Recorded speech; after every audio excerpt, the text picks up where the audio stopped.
You guys want to see the funniest shit of all time? Yes. This is a clip that I came across from a Sylvester Stallone movie called Nighthawks, featuring literally the least anyone has ever given a shit about a hostage being shot. So let's take a look at this.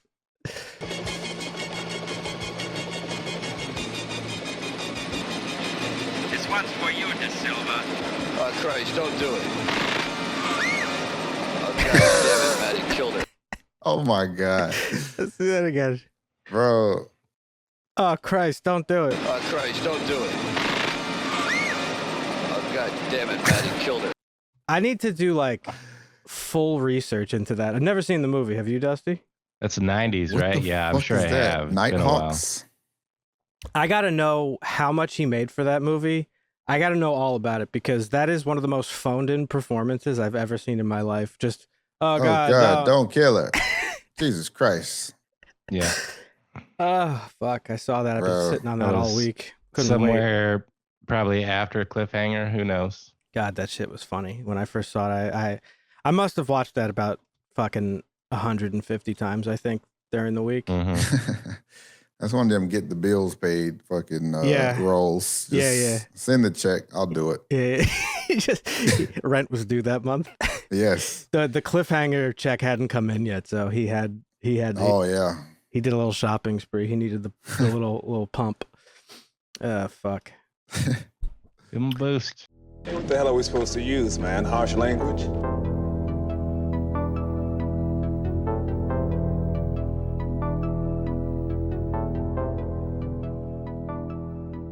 Hello, everybody. This is episode 110 of the Harsh Language Podcast. We got a lot to cover today, boys. A lot of stuff to cover. We watched the M. Night Shyamalan produced HBO Max movie Caddo Lake, which we're going to talk about a little bit later on in the show.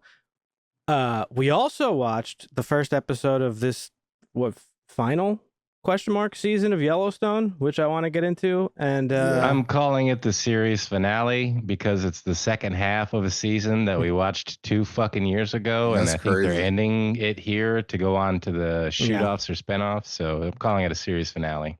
yeah, so we got that we're gonna talk about, and Agatha All Along. Dusty and I got to finish. Marvin, I know you haven't watched it yet, but it's not something I don't think you'll ever probably watch. Folks, remember the best way to support our show is to subscribe, right, Marvin? Yes. It's Hit free. the button. What color is that button? I think it's red button. It's white now. I don't remember, but it flashes when you say subscribe.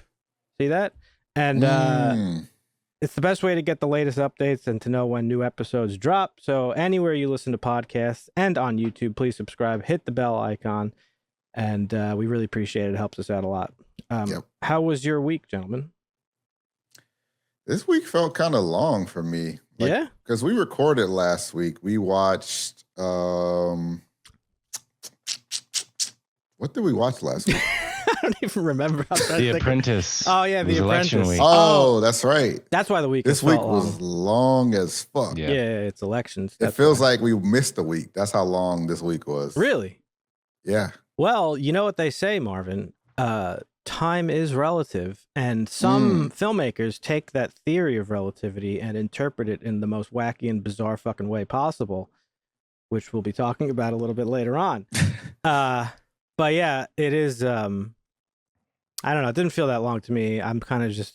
I don't know. I don't even want to get into it. It's been a funny week. Let's just say that. It's just like whatever. Yeah. You guys watch anything? Yeah. Actually, have you? I watched a little bit. I watched a bunch of stuff. What'd you watch, Marvin?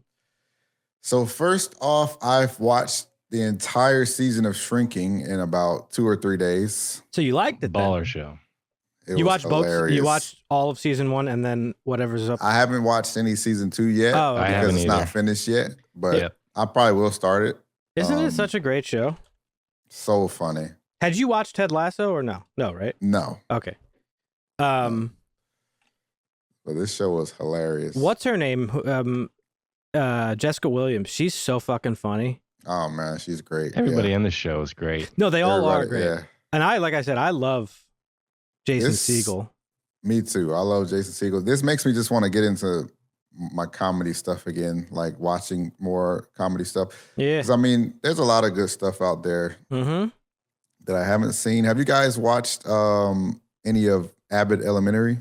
No, but I believe this season of It's Always Sunny, which you know is one of my favorite shows, I think they're doing a crossover with Abbott Elementary. They are. That's right. Yeah, because I saw a picture of both casts together. Yes. So I don't know anything about this show, but so it's just I think I saw the first season and it was hilarious, but I need to watch more of it.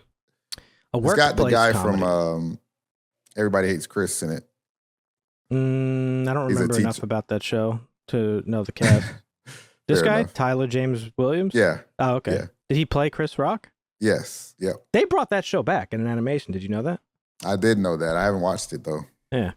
Yeah. So that should be funny. But yeah, Shrinking's great. I'm glad you liked it. It's it's not just a comedy. Funny. It's like a feel-good show too, right? Because it's like it's like it gets deep too. I mean, they deal with trauma. Yeah, that's what I was saying. A lot of emotional stuff. Yeah, it's good. Last week I was saying swings wildly. Yeah. Those Bill Lawrence shows, they all kind of feel similar in that regard. They have like that theme, those themes of like not trauma, but just human stuff, the things that you just go through, right? But yeah, it was a pretty good feel-good show. And I really like Jessica Williams. She's great. I didn't know her prior to this. I don't know if was she a comedian or something? Oh man, I guess. I mean, she's a natural. She's a comedian. Yeah, she's great. She's been in some other stuff, but I don't think I've seen it. Oh, she was in Booksmart. Okay, that was a female version of Superbad. Came out. She was in Roadhouse. We've all seen. Well, I don't know if we've all seen it. No, I haven't watched it. I think you were the only one who dared to watch that remake. Yeah, I hate watching it. So Harrison Ford is so funny in this show. He is because he's so funny. I feel like this role just lets him be himself. Yes. Yeah. Because it's just like he's just an older, like curmudgeon, like. I think it was episode 6 or 7 when he took the edibles, too many edibles. Oh, right. That was the funniest episode. Oh my god! I forgot about that. Yeah, that is funny. Yeah, he was really good in the morning show too when he played the old bastard on the. I haven't watched that one. Oh, the movie. It's pretty good. It's a tearjerker show too. It is. Yeah. I was in my feels a couple times. Oh yeah, there's some good moments of crying. Did you watch anything else, Marvin? I did finish Penguin. Okay, I heard I got spoiled for the ending. Obviously, it's not really that big of a. It's not that big of a fucking spoiler. Like, what do you think they were gonna? Nah. What did people think they were gonna not fucking like tie it to Batman? Like, I don't know. Oh, that spoiler. Okay, I thought you were talking about the death or something. Sorry, or someone. No, I didn't know about any of that. But I'm gonna watch it now that it's finished. It's good. About you, Dusty, you been watching anything other than? No, Morning Glory is what I was thinking of with Rachel McAdams. That's the movie. But anywho, I sat down and watched season 1 of Arcane again because season 2, first 3 episodes are out. I have not watched those yet. Christina had not seen season 1, so I sat down and rewatched season 1 with her. Oh, did she like it? Yeah, she does. She's not a big animation fan, but she really liked it. We have 1 episode left, and then we're gonna move on to. So, that's the only thing I've gotten through besides the stuff we're talking about today. When you guys watch stuff, do you like habitually check IMDb like I do? Like, no, I try not to because it might ruin it for me. I've got like this OCD tick, I think, where like I just have to like look up every fucking person on the cast. Like, where do I know them from, and see like all the things they've been in. It's like my worst character trait, and I do it all the time. But I'll do that sometimes, but I don't like, I know that person from somewhere and I'll look them up, but I don't do that habitually. And it's weird because the app that I use to watch stuff, sometimes it shows the IMDb, sometimes it doesn't. So I'm like, oh boy, this one's a 4.9. Let's see how it is. It's not funny you said that, Dan, because the guy that's in the movie we watched that we're going to watch later was in the, what's that show called? Maze Runner. Oh, the show. No. The show? So yeah, the guy that's like the foster dad. Oh, him. Yeah, he was the bad guy in the Colin Farrell show. Sugar. Yeah. Sugar. Yeah. But it's actually funny you said that because it's the exact reason why I even brought up the fact that I look up IMDb because he was the one that did it to me. I was watching the movie last night, and I was like, he's familiar. Let me look up all the fucking things I know him from. Yep. Yeah. So, but I do it all the time. It's something that I notice that I do a lot, where I'll be like, it's like I recognize the person, and then it gets into my brain like a worm, like an RFK worm, and then it's just like I gotta fucking look it up, and then I end up looking up the whole fucking cast, and it's just I don't know why I can't not do it. It's weird. Yeah. So, all right. So, Dusty, you didn't watch anything, huh? No, not besides Arcane. No. I watched a couple things actually. So I watched finally the documentary Superman, /Man, the Christopher Reeve documentary, which was really good, but my word, was it depressing. Now, I don't know if for those of you that don't know, Christopher Reeve obviously became paralyzed from the neck down from a horseback riding accident. And when he passed away, his wife, Dana, she died less than 10 months after him of lung cancer that just came out of nowhere. She never smoked a day in her life. So it's like extra fucking sad because of that. And I knew that going into it because they were actually, because of Christopher Reeve and Dana Reeve's foundation that they established for paralyzed people, they worked closely with the Rangers, the hockey team that I like. And so they always were like sort of like in my sphere, like despite being out of the limelight and stuff. And then she sang, I think one of her last, because she was a singer, one of her last performances was singing at Mark Messier, a former Ranger player, his retirement at the Garden. So it was just like, I don't know, extra sad, but it was a really good documentary. Does pretty much what you'd expect. It celebrates like his life and legacy, but it also portrays moments that like reveal some of his flaws as like a person. And basically he just had like these like really intense ambitions, and when he got into the limelight there were like occasional absences from his family life. Like there was one notable thing that they touched on where he like wasn't there for the birth of his son because he was skiing. Oh wow. And I don't know, the documentary just did a really good job of like giving this layer of humanity to him because he's like an iconic superhero figure.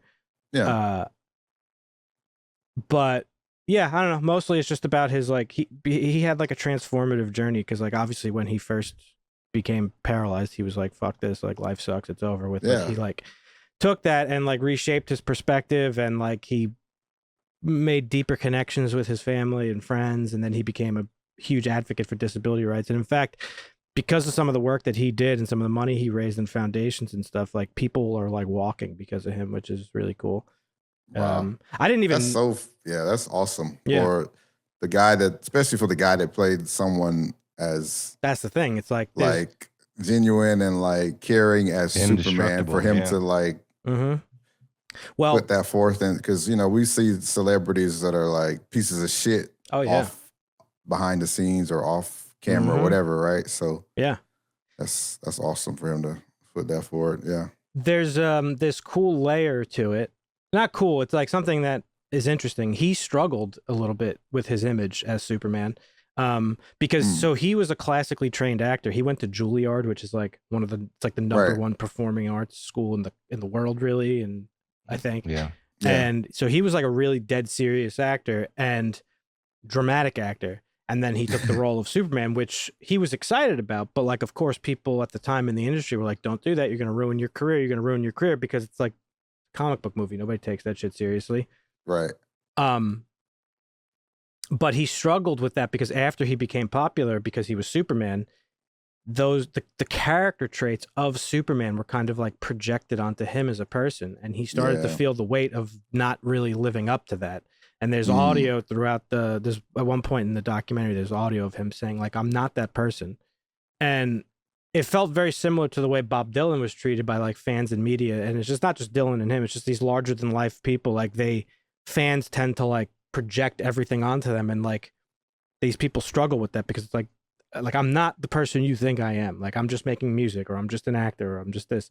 So it's just interesting to see him in that light. But overall, it was a really well made documentary and pretty emotional. The ending really got me good. I got pretty choked up because, not to spoil anything, but it ends with the ending of Superman where he comes flying past the earth smiling. Yeah. So it was really good. Unfortunately, his career never really like went anywhere beyond Superman. Like he was super famous and popular as an actor, but like his films were not really were not like critical successes after Superman. He like really struggled, and because of I don't mean struggle financially. I just mean like he never had like a breakout role after that. And the movies that he chose were interesting enough. The roles that he chose after Superman were like stark contrasts to Superman. Like he played like shitty people a lot of his career. Oh wow, yeah. So it was interesting. It was good. Yeah, I would watch it if you interested and have the time. And then the other thing I watched was I finished this season of Only Murders in the Building. I had been excited to watch that. Oh, I want to see that still. It's a really good show. Dust, did you get on this season yet or no? Not yet, no. You're caught up though, right? Like you've watched the majority of it? Yeah, I'm up to this season, but I have not watched this season. It's really good. I don't have much to say about it. It's just a good show. I hope they never stop making it. It's like so it's actually funny because I don't know if you're familiar, It's Marvin. a sitcom Dan can get behind. Well, when I say Very sitcom, rare. I don't mean I don't like situational comedies. I don't like studio laugh track fucking sitcoms. Oh yeah, those are bad. Yeah. Sure. But this, Marvin, if you're not familiar with the premise, this is about an old retired actor, a washed up actor who was never really famous to begin with, and a washed up playwright who was also never really famous to begin with. Both like, kind of like not made it to mediocrity in the Hollywood. And they just live in this like realm. really fancy building in New York. And Mabel is like a millennial neighbor, and there's a murder in their building. So they're all three of them are obsessed with true crime podcasts. Oh, okay. So they start their own true crime podcast to investigate the murder of the person in the building. Yeah. But they only investigate only murders in the building. So I got it. every season is like a new murder, in the building. Well, they get famous in the first season Yeah. because they solve the crime, and then other murders happen each season, and they have to solve those. Now They that's hang cool. up their hat a couple times. Now, well, you're sitting there thinking, Marvin, it's like, wow, that's fucking stupid. Like, how many people are going to get How many people murdered get in murdered in this the murder? same building? Yeah. Yeah. But it's part of like the running joke of the show. It's like Yeah. another one, and like they play with it, and like it could because it works. Like it's not stupid or cheesy, so it could realistically go on just forever. Forever, yeah. And I would hope it's a fun show. It's just really good.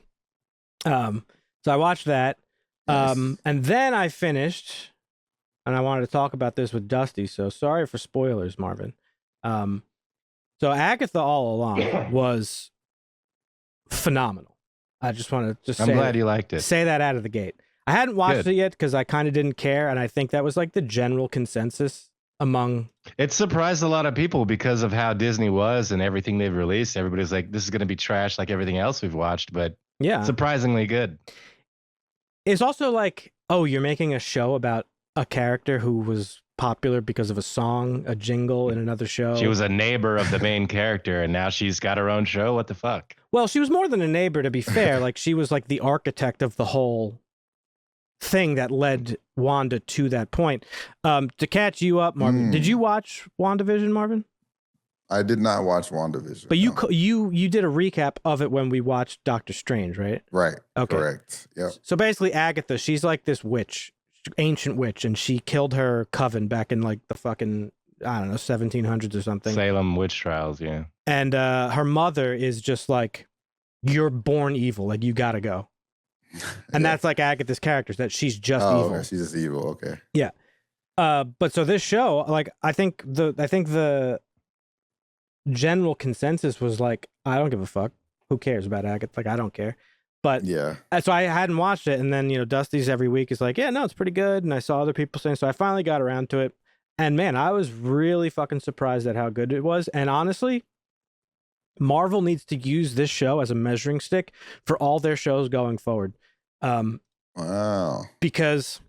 So does it tie in a bunch with? Nope. It's just his own. It's just own great thing. character, story. Yeah. This is what Marvel was in the first couple of phases. Just on primarily the earlier phases before they started really ramping up towards Endgame, where it's like just individual stories that certainly are part of the universe and may or may not play a larger role right later on, but they aren't. That's not the sole purpose for its existence. You know what I mean? Yeah. And so we're watching this story. It's isolated. It's about Agatha. And it starts out, she's still at the end of WandaVision, Wanda strips Agatha of her powers and puts her under like a permatrance. Like she thinks she's part of the town and stuff. And this show takes place 3 years later. So she's still in the town. She thinks she's a fucking detective. The people who live in the town know what happened to them. They know what they were under the control of Wanda, and they know that she is under the control of Wanda. So they just play along with it because she lives there. Yeah. And so she meets a strange young boy in the first episode who snaps her out of this trance. And he says to her, I want to find the Witch's Road. And it's about this like legend and like witch folklore about the Witch's Road, where you go and you complete these trials, and at the end of it you get a reward, whatever you want. And he wants something that he doesn't say. She wants her power back, yada yada yada. Mm-hmm. And every episode is them basically doing a different trial of this road, right? And that's it. It's so good. And the kid, spoilers, turns out to be Wiccan, who was spoiled in the trailers. So. Well, yeah, he turns out to be Wiccan, who is Wanda's son, Billy. Billy, yeah. One of the twins that she had and lost. And again, in surprising fashion, they did his origin to a fucking identical T to the comic books. He is resurrected into the body of another kid who died. Yeah. And it was great. And now, you know, okay, people are like, well, what are you saying? It doesn't tie into everything. We just got the introduction of a new character. Yeah, sure. He'll be in like the Young Avengers. I almost said Young Justice League. He'll be in the Young Avengers at some point in the future. But it wasn't like the whole thing didn't hinge on his existence.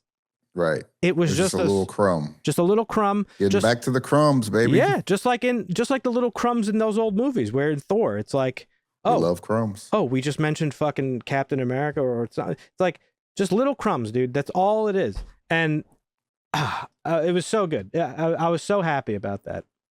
I think I will watch this. I mean, it was good, really, honestly. This Catherine, what's her name? Catherine Hahn. She's great. Yeah. She's hilarious. Is she funny in this too? Or is it okay? Listen, the whole cast in this I thought was great. Every single one of them. Agatha was funny.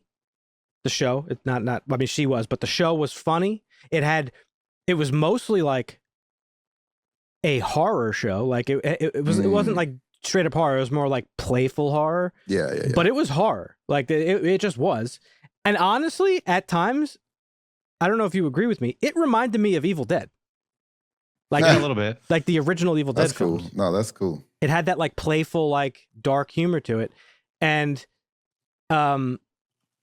there was like specifically Evil Dead. It had a lot of that camera work where like you see the perspective of the fucking demon in Evil Dead, where it's like flying through shit. There was a lot of that in this show. That's awesome. Yeah. Listen, Disney, you guys may not be familiar with this, but maybe you are. Disney had this movie, it's called Halloween Town, which was like not really horror, but like kind of horror-y. It's like Halloween themed and all that. And I fucking love that movie. A lot of kids do. I watched it as an adult last year and I wasn't as taken by it. But yes, no, I loved this as a kid. I know. It's a popular movie, yeah. It had vibes like this. So Disney, when they can get into that bag of like horror adjacent, they could do it. It felt like a Goosebumps thing, like back. That's great. It was very surprising to me. I was shocked, and I'm like, why can't you do more of this now? Like, it had heartwarming moments. It like again, it was reliant on Wanda a little bit, right? But at the same time, this show did a fantastic job of standing on its own and explaining how we got here. It contained in this show. You don't have to have watched WandaVision to know what's going on in this show because they explain it to you. She's under the control of Wanda. Cool. Everybody knows who Wanda is. There little moments. Billy and fucking Tommy die. We know that. Vision died. Like, this show explains everything to you. So you don't have to watch 15 other things to be caught up. And that's what Marvel needs to get back to. Yep. And this was a really just, I think, good test, maybe. I don't know. It's just a good example of what they need to do. I hope they go back to it. And I have some pieces of news that I wrote down on my own. Sorry, Dusty. But some comments that Kevin Feige has said lately, he said specifically, he laid out like his agenda for like film and TV releases. And it seems like the plan is to do that, to nice. Less is more. And But not just less is more. I think for shows, I think the strategy should be to just release random shit, like little bonus things. Like, oh, you like Marvel stuff? Here's a show about fucking who knows who. Just enjoy it. It's in the universe. Go have fun with it. Doesn't have to be a connected piece of material. Yeah. So yeah.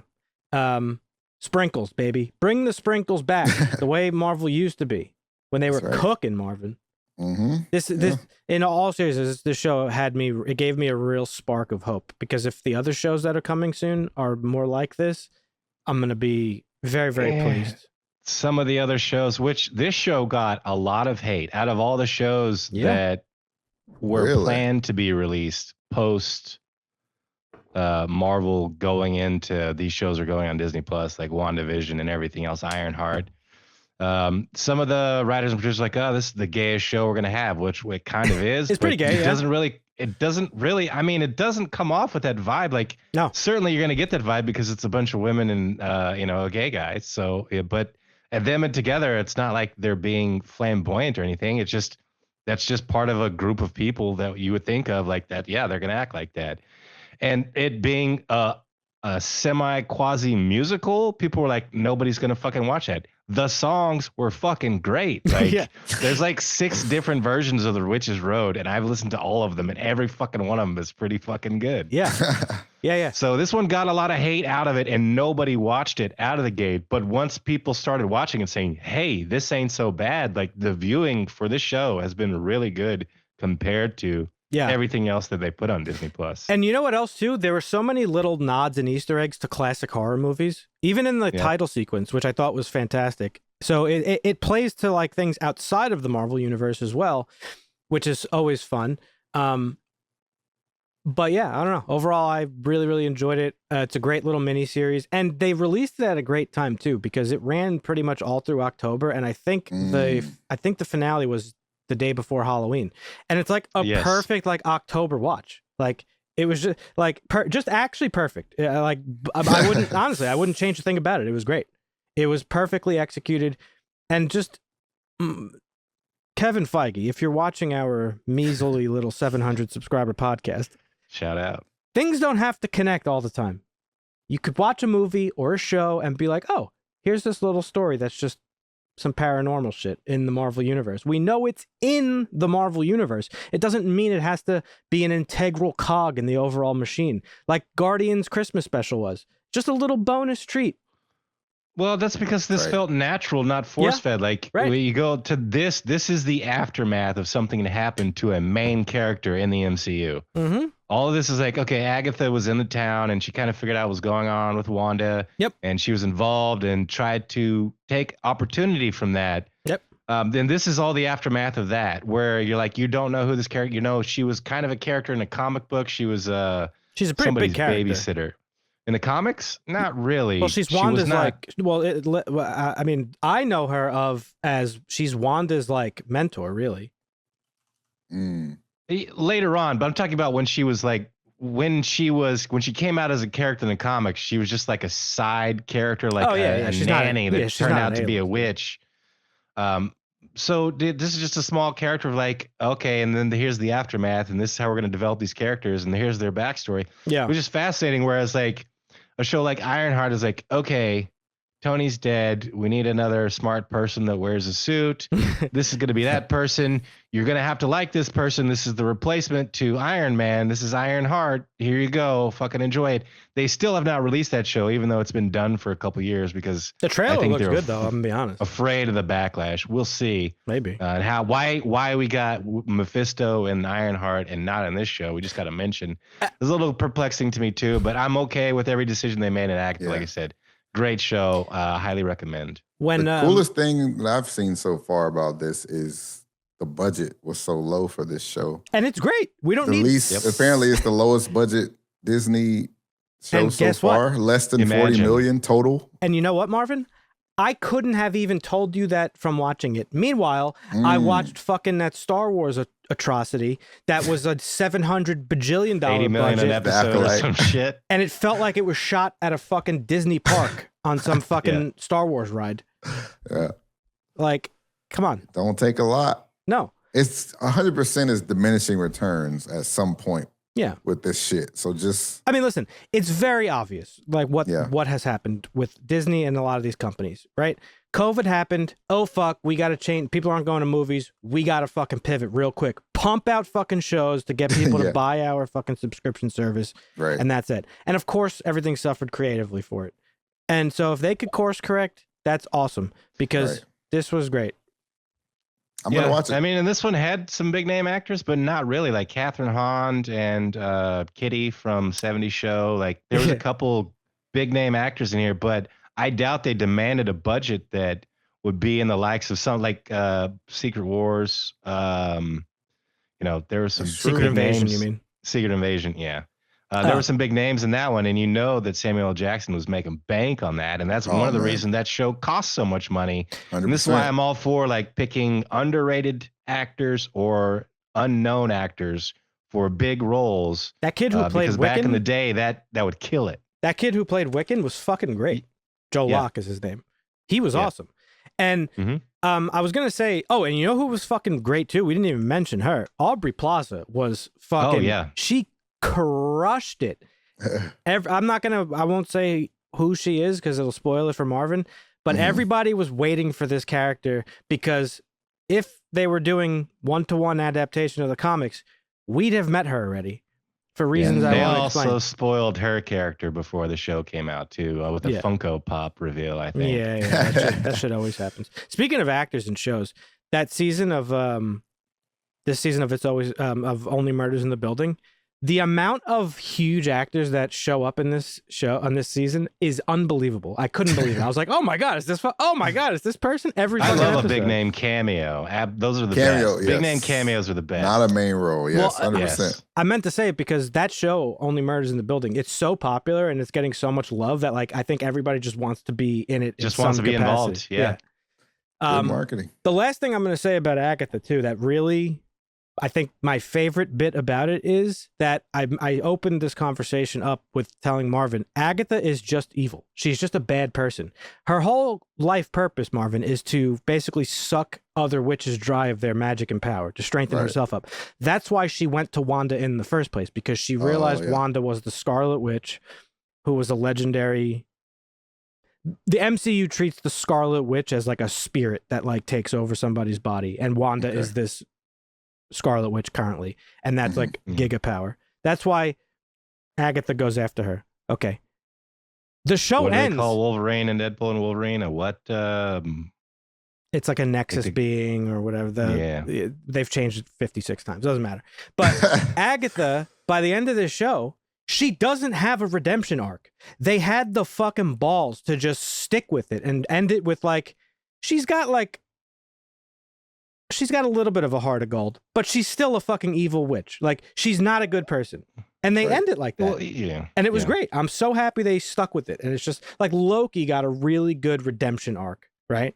He went from villain to like basically saving all of existence by the end of Loki season 2. This is not that. This is just like, oh, Agatha's a fucking shitty witch. She is still a shitty witch, but she's got a slight little heart. That's it. And it was awesome. Yeah. So more of this, please, Marvel. Thank you very much. I loved it. I disagree somewhat with the sentiment. I do agree with most, but shitty witch, maybe like she's a product of her environment. She doesn't trust other witches for a reason because of what they tried to do to her. Right. But also, she's also about survival. She absolutely is self-centered and has no redeeming values. I use shitty loosely. Saving anybody else. Yeah. You kind of see her open that up a little bit with some of the characters in the show, but she's still a self-centered, self-serving witch who only cares about her own survival. So with that, I would say I agree, but I don't think that she's shitty just because she wants to be a shitty witch. She's just that way because of what she's been through. Yeah, I would agree with that. Okay. So yeah, Agatha All Along. Watch it. Yeah. Marvin's rolling away from us. What happened? Good? What's up? Yeah, I was just closing the door. Let's move on to the other thing we all watched. Dun, dun, dun. Are we just over Yellowstone now at this point? Oh, I got to see it through. We got some good subscribers off. reviewing all the other seasons we watch, so we can't just. That's right. I mean, if you want to, no, we can let it go and then recap it at the end of it. I'm okay with that, but I'm gonna watch every week. So yeah, I'll be honest. I didn't finish this episode. I got about halfway through, and I had this realization that, like, I said it too last week. I don't care anymore. Like, the show has lost me. Like, it. I feel like what made the show good in the early seasons, like the first 2 seasons, it was like, okay, this is a way of life that I am not familiar with at all. Completely detached from it. And we have some really good stories and this, that, and the other thing. They made you care about John Dutton.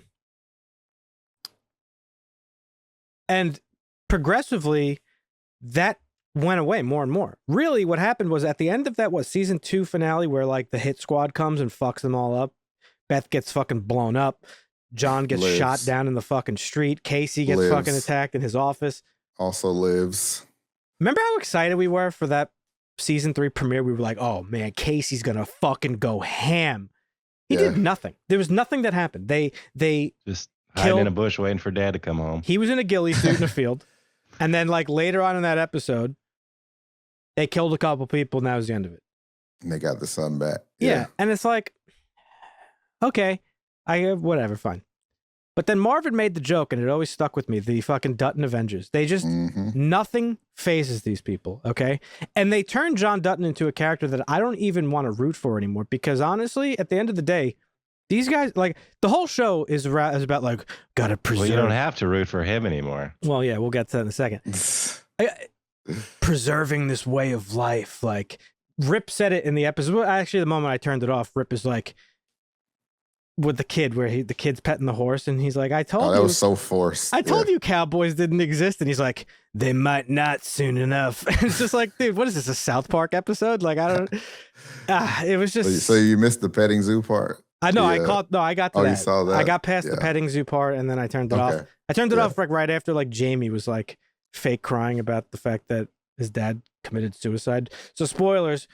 This episode opens up with John Dutton is just dead, and he supposedly killed himself. Like after all the surviving we see John Dutton do, he's and just all the trailers for this season with him in him talking and stuff. You're like, oh, okay, well. I mean, listen, and I'm curious. Like, I was curious how Taylor would do it. Like, that's what I'm most curious about the rest, because this isn't a season in its own. This is the second half of a season that aired 2 years ago. That I don't even remember. I'm curious if Taylor Sheridan can tie this up with a nice little bow and make me feel good about it. I'll feel better about everything he does, even though his other shows are good. But any other Yellowstone spinoff, I might show interest in.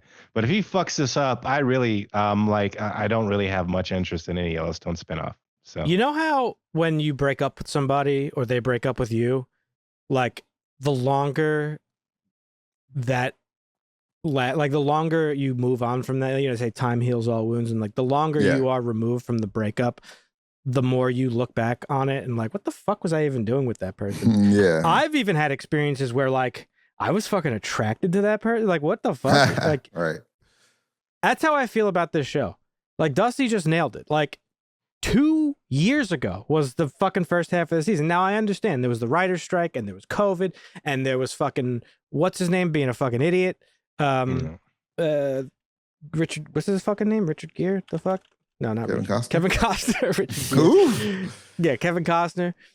And like, I get it. There's all these things, and it's like, okay, you have to. He's not going to show up because he's being a fucking bitch. So you got to like clean things up. And they set up like, I guess the mystery of it is on par with what they started building this season towards. Like Jamie is like kind of fucking vying for governorship and power. Did he kill John Dutton? Did he not? That's obviously going to be the mystery of this season. But like, I just, watching this episode, I was like, I don't care about anybody anymore. Beth is fucking annoying. She's been annoying forever. Jamie's a whiny little fucking bitch. Fucking Rip is the only one who's cool, and they gave him dumb shit dialogue to say. It was, they tried to force the cool Rip sayings, but they were just cheesy as fuck. The cool Rip sayings.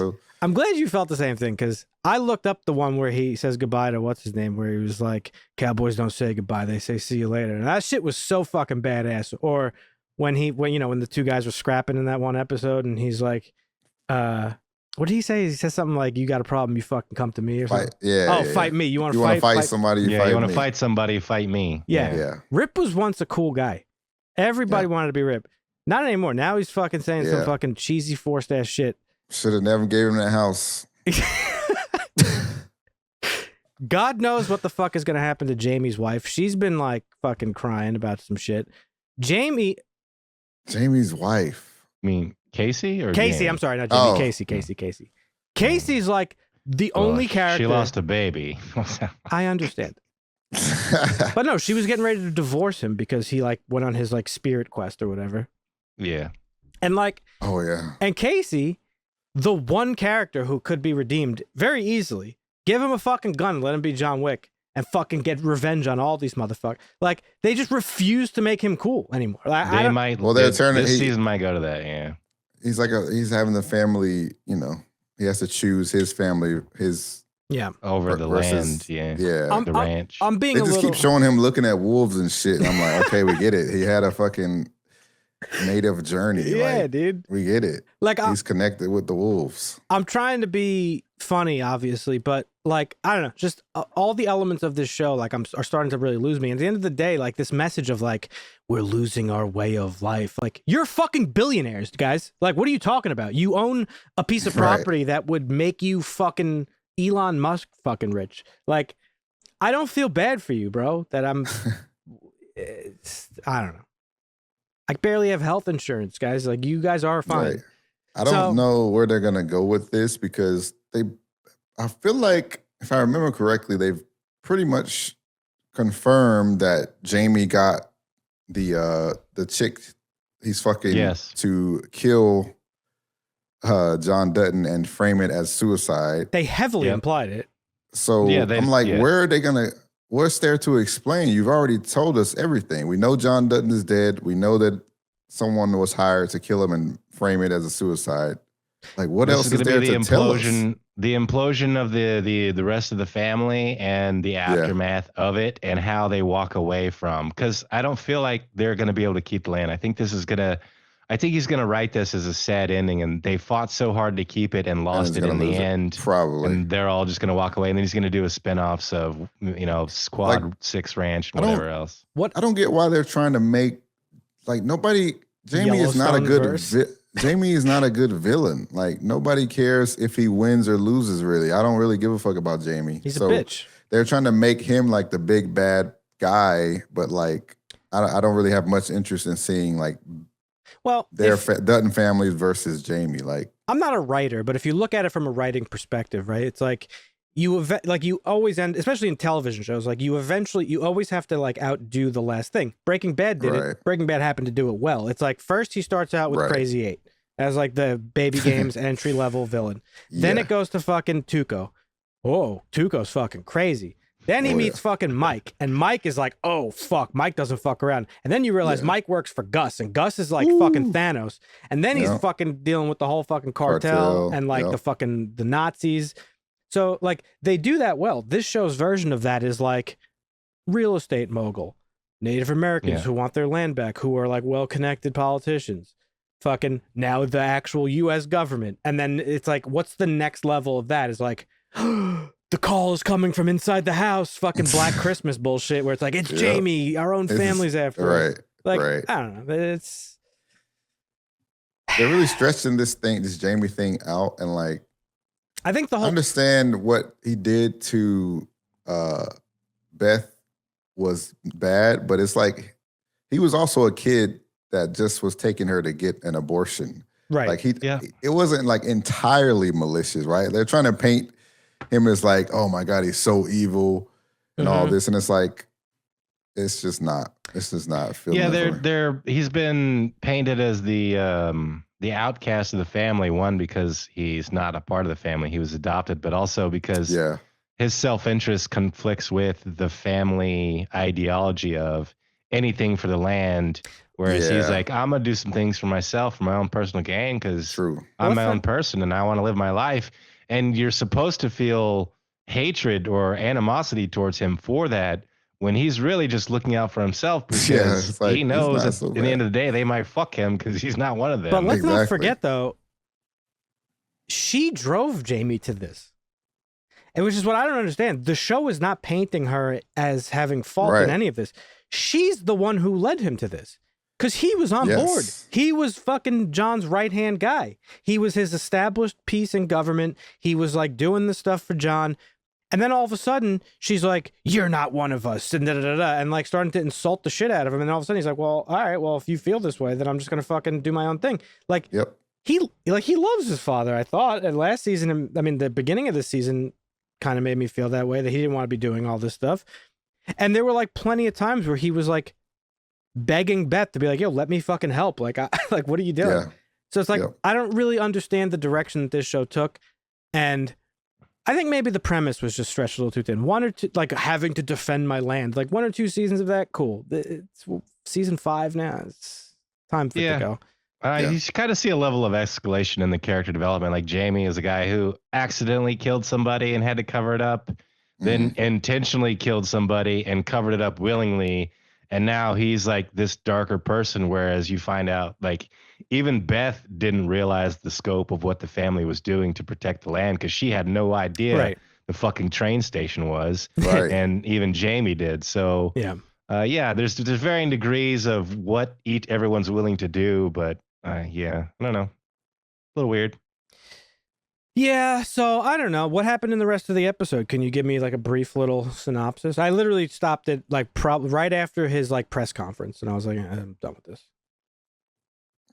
What happened? So you said, I guess the episode happened. You see the confrontation with Jamie and his girlfriend, where he's crying a little bit, and she's like, "You told me to do this," and he's like, "Yes." Well, I know I said it out loud, but I didn't actually really mean it. And okay. And then, you get Rip comes back and shows up because Beth's having trouble and she wants Casey to fucking go after and take Jamie to the train tracks, basically. So the show's just basically setting up the turmoil between the family fighting. It seems like it's just going to be business as usual. It's like she's the next villain, Jamie's girl, and like probably the ranch is going to be like that whole part of the show is like, what are we like getting fucking... How we go on without John, like making the ranch work without, like I already see where it's going, and it's like whatever, man. I don't know. Maybe Taylor Sheridan's stretched too thin. I doubt he's like fucking writing the show by himself anymore. So, yeah, whatever. I'll definitely watch the remainder of the season. I'm not just gonna like cut and run, but I will finish the episode. It's just I don't know. It was last season really was like. Is where I started to just like, oh man, this is not going in a good direction. Yeah. Hey, listen, we've said it many times. Not every show could be as consistently great as Breaking Bad or Better Call Saul. Those shows are anomalies. That's not how it or Sopranos or The Wire. Like, it's tough to drag out a series for 5 or more seasons and like make it be consistently good and like, just interesting. You know, my only issue is Taylor Sheridan knows this, and he talked about it extensively before Yellowstone ever really got it. Like in season 1, he's like, "Yeah, we don't want this show to go on for 18 seasons. Like I've got a vision, 5 to 7 seasons down the road, we'll be wrapping stuff up, and I have an idea of where it's going." So for him to have the vision and know you can't keep going and want to cut it short, but do so in a way that, like, even within the COVID and the strikes and the times and everything, like it feels a little bit sloppy. For sure. And maybe listen, there's also probably the whole feeling of like, obviously Kevin Costner was like being a dickhead or whatever the fuck that happened, who knows, but like there's probably a little bit of just like, all right, let's just wrap this shit up, But yeah, I mean, Mayor of Kingstown is his next show that has and even close to that many seasons, so if it has a similar sloppy ending, then we'll know he's great out the gate and bad finishers. I haven't watched the newest season of that yet. I couldn't finish the first episode of the. Oh no, that's great. No, that's crazy because Mayor of Kingstown is fucking amazing. Wait, what season are we on? 3, right? Yeah. Oh, I haven't started season 3 yet. So that's what I'm saying. Yeah, I couldn't. Oh, I don't know. I don't. Was it good, Dusty? What did you think about it? It's good, but it's not as good. It's not. It's like more of the same. It feels like they're just. It's more of the same. It's Yeah, cooling it's like off. yeah. Because we've seen Mike, so many cool moments in this show. All right, so It's then like, what's next? Hey, maybe that's we've already it. seen the craziest thing we could probably see, which is the prison break moment. It's season 1. Remember, like when they Yeah. and then they put them all in like the freaking like FEMA camp, basically. Yep, season 1. So it's like, what the fuck? No, that was in the season 2, right? No, that was the end of season 1. Season 2 was the cleanup of that. Oh, okay. Yeah. So that's crazy. This is all about like Bunny. Season 3 is all about like Bunny trying to be the big guy on the street I now, do like Bunny, even though so he that's already cool. was. But it's about Mike and Bunny kind of like being at odds with each other a little bit about what's the right thing to do for the town versus what's the right thing to do for my crew. So there's an interesting dynamic, but it feels like it's just more of the same on a lot I was of. just gonna say it sounds very similar to Yellowstone, of just like escalating more of the same. Maybe that's the answer. Maybe Dusty just nailed it. Maybe Taylor Sheridan, maybe he can't close. Maybe he's not a closer. Not everybody's a finisher, you know. Yeah. Which is a shame because you know his movies are great. The shows I've enjoyed them. His premises are amazing. Yeah, they bring you in 100%. Just cut it. You got to start cutting them early. You got to know when to hold them, and you got to know when to fold them. That's the thing. Well, what do you guys think, folks? Let us know down below in a comment. Can Taylor Sheridan close? Is he a closer? Did you like this episode of Yellowstone? Let us know what you think for the rest of the season, what's in store. I guess we'll cover it week to week. Why not? I mean, we're all going to watch it. So talk about it for a little bit. No big deal. Yeah. Leave a comment, folks. Leave a like. Let us know. So yeah, that about catches us up on stuff we watched. What kind of news you got for us this week, Dusty? We got a few pieces of news. We had D23 Expo in Brazil. We got Andor season 2 release date set for April 22nd of next year. So not too far away. We just got to wait through the winter and then it'll be out in the spring. Yep.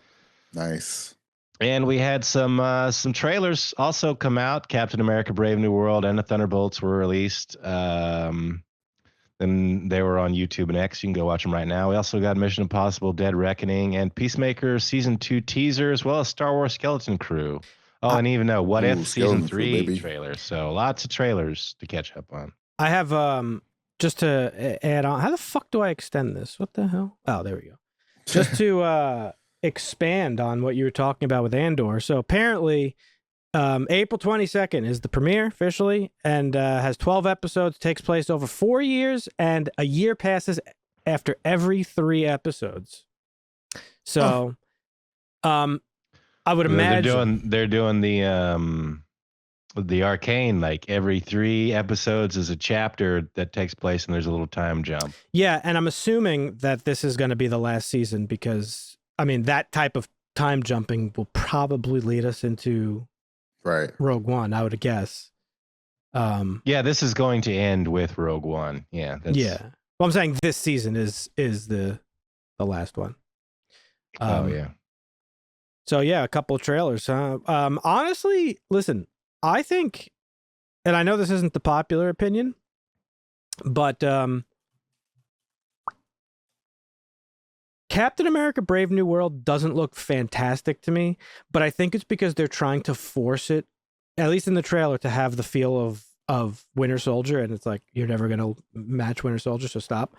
But I don't think it looks bad. But I gotta say, Thunderbolts looks fucking good. I'm actually interested in Thunderbolts and like what's what with that. It just looks fun. Speaking of trailers, this one came out. This trailer for a film with Jack Black. It's called Dear Santa. And does it say Jack Black as Satan? It certainly does. Yeah. It is Jack Black as Satan, and it has. I pulled it up because it looks funny.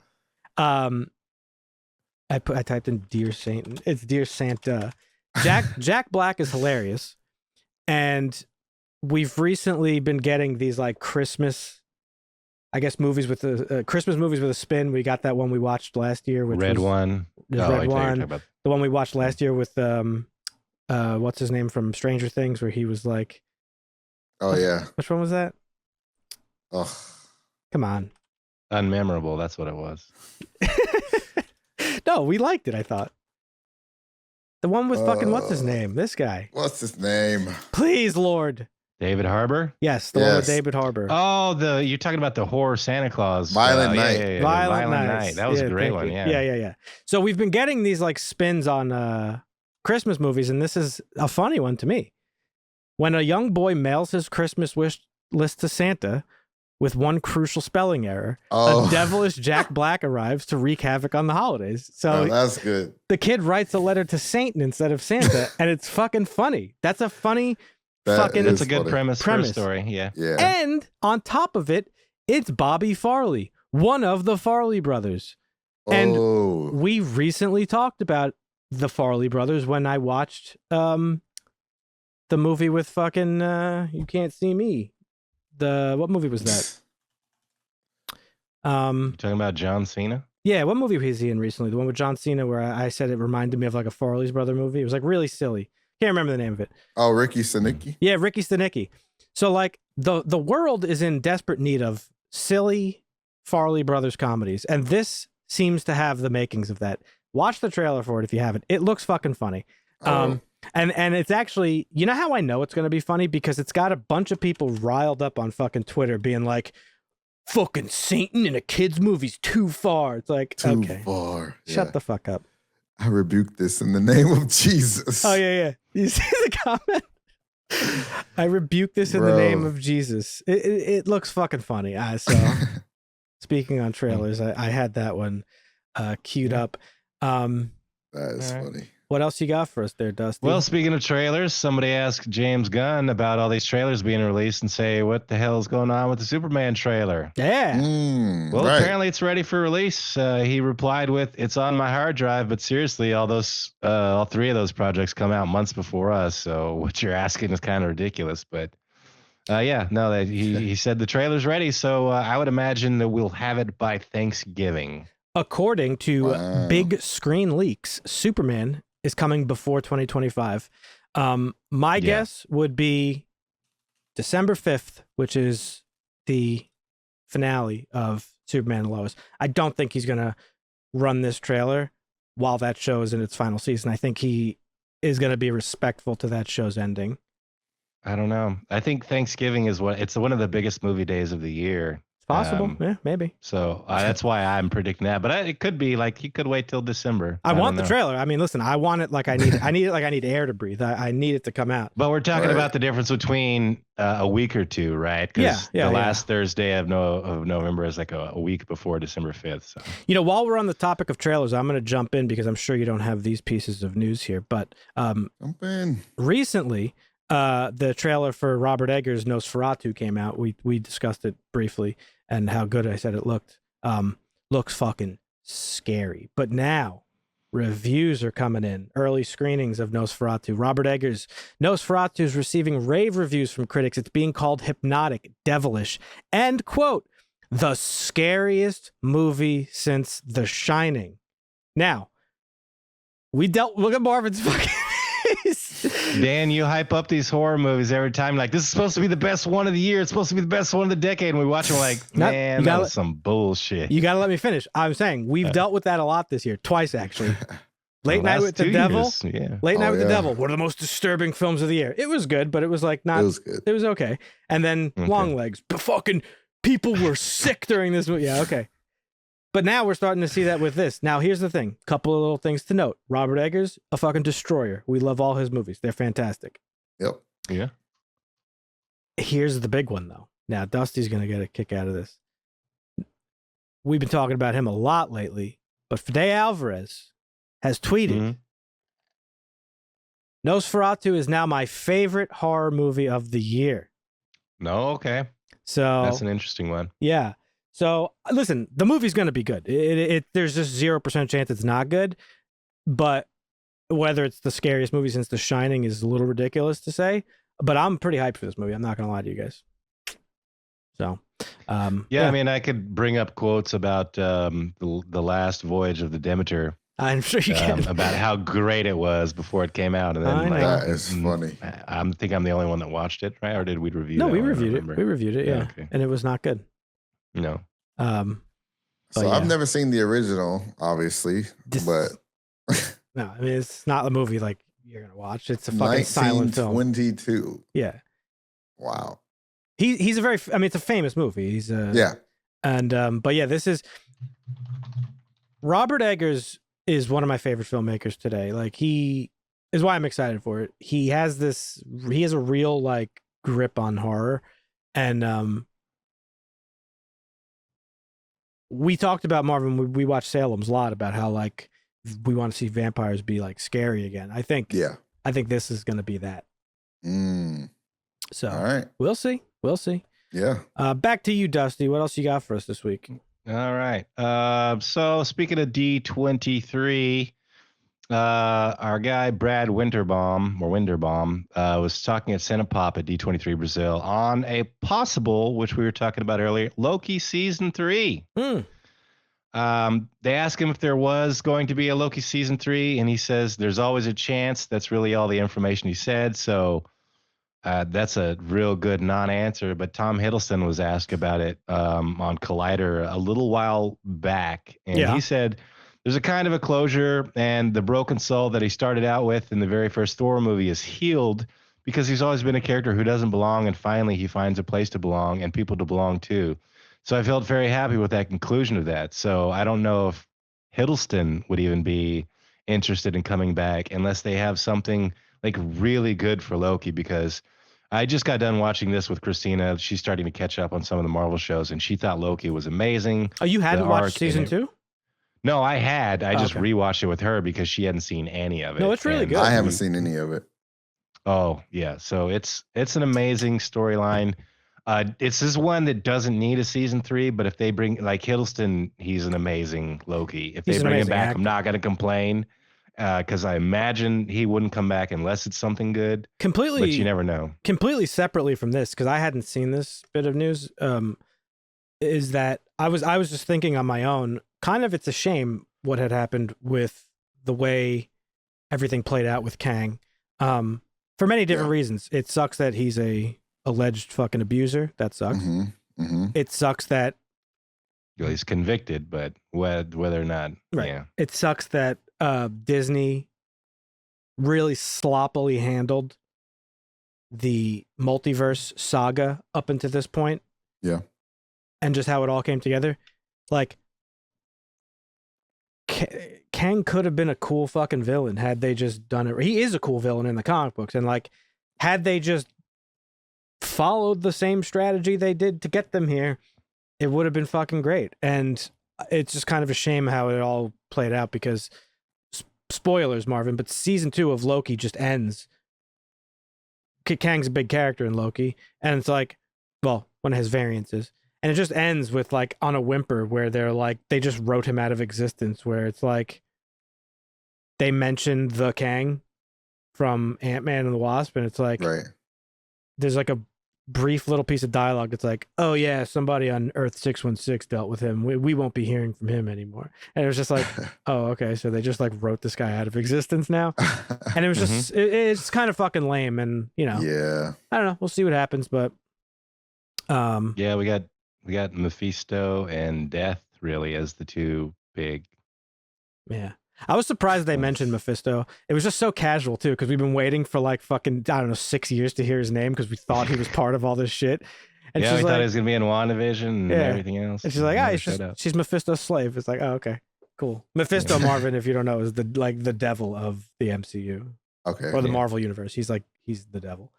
But, I meant to say earlier when we were talking about Wanda, when Endgame happened, after Endgame, and I think we talked about it on the show too, like I had thought and assumed that naturally we were going to get these little segments and pockets of the MCU. We would have the Earth-based stuff, and we would have the space and galactic-based stuff, and then we would have like the dark magic, dark magic paranormal stuff. Right. And each of those would be sort of independent of one another, with their own little goings-ons, and every so often maybe they would connect and interact with one another. Crossover, yeah.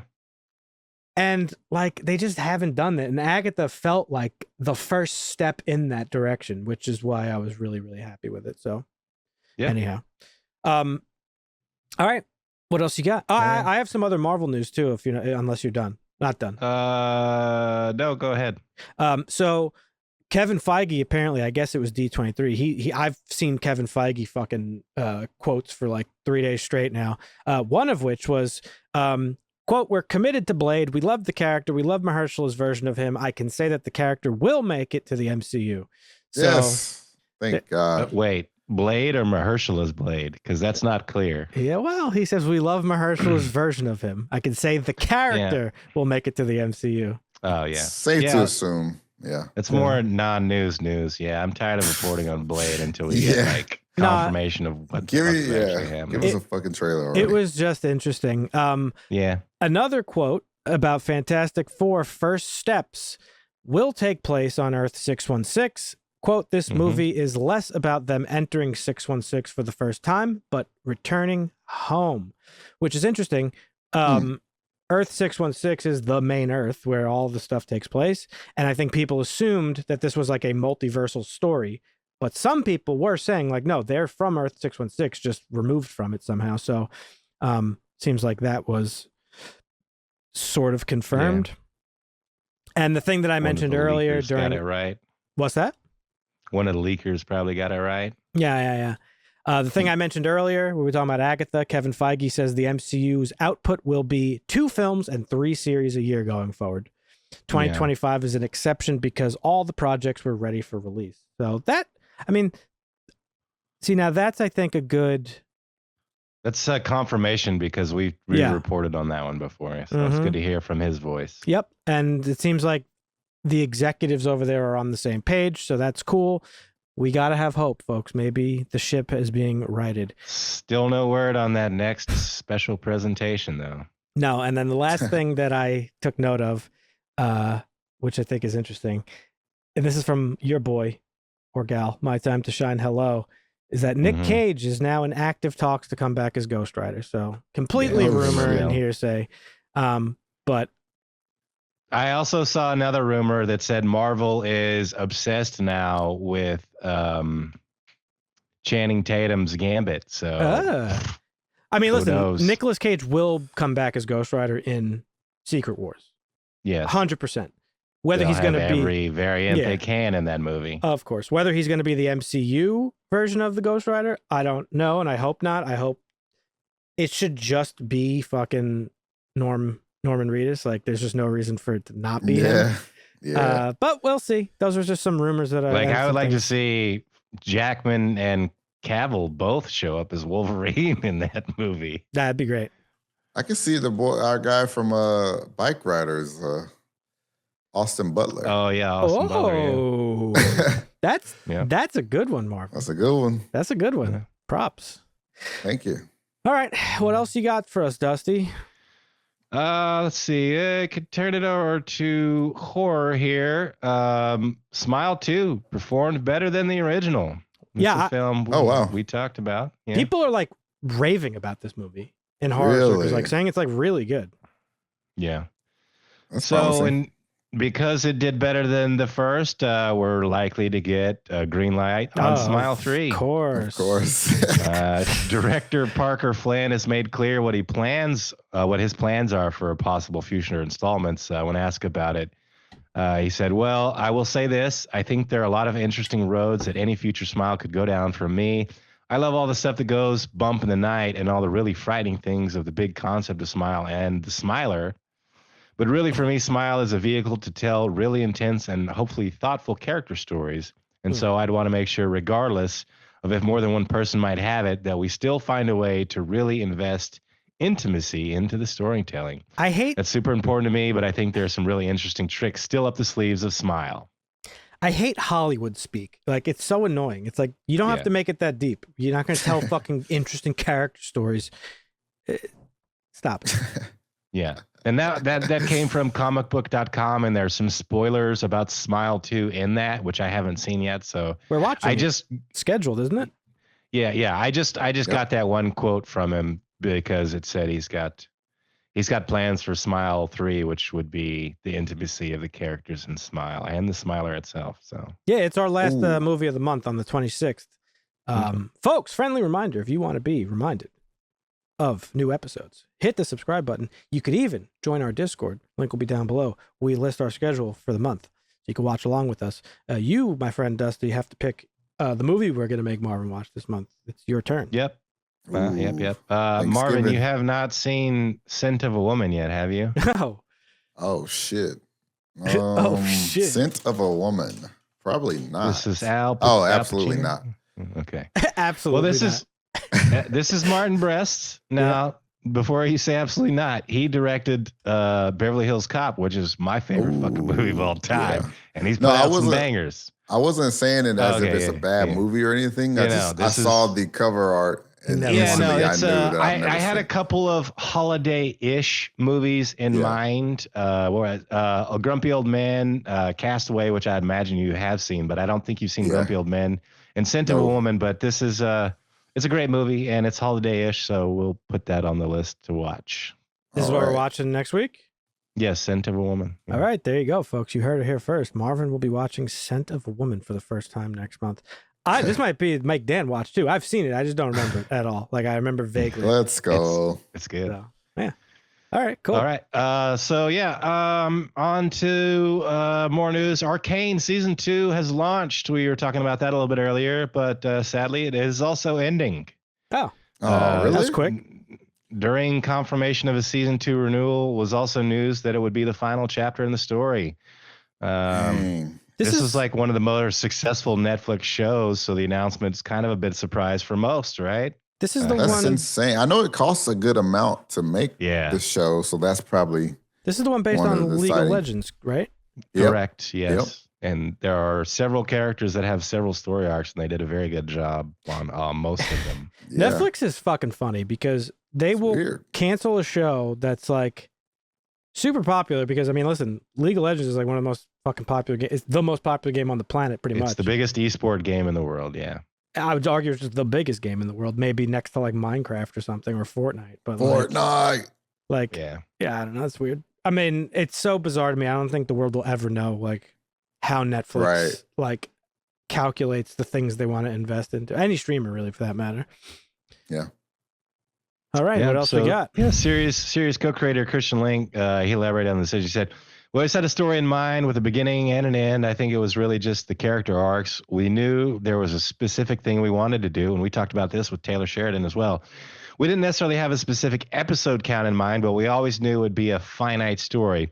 It wasn't the open-ended concept for a series. It was pretty organic for us that there was never this was never a question. Oh, when will it end? We don't know. So unlike most shows, the 9-episode story released in 3-episode counts each week, which gives you chapters." Good. Yeah, so we're getting it. This is how they did it. Fire. Yeah, it's 3 episodes, and then you'll get a time jump or a story jump, and you'll get chapter 2, and that's 3 episodes, and chapter 3 is 3 episodes.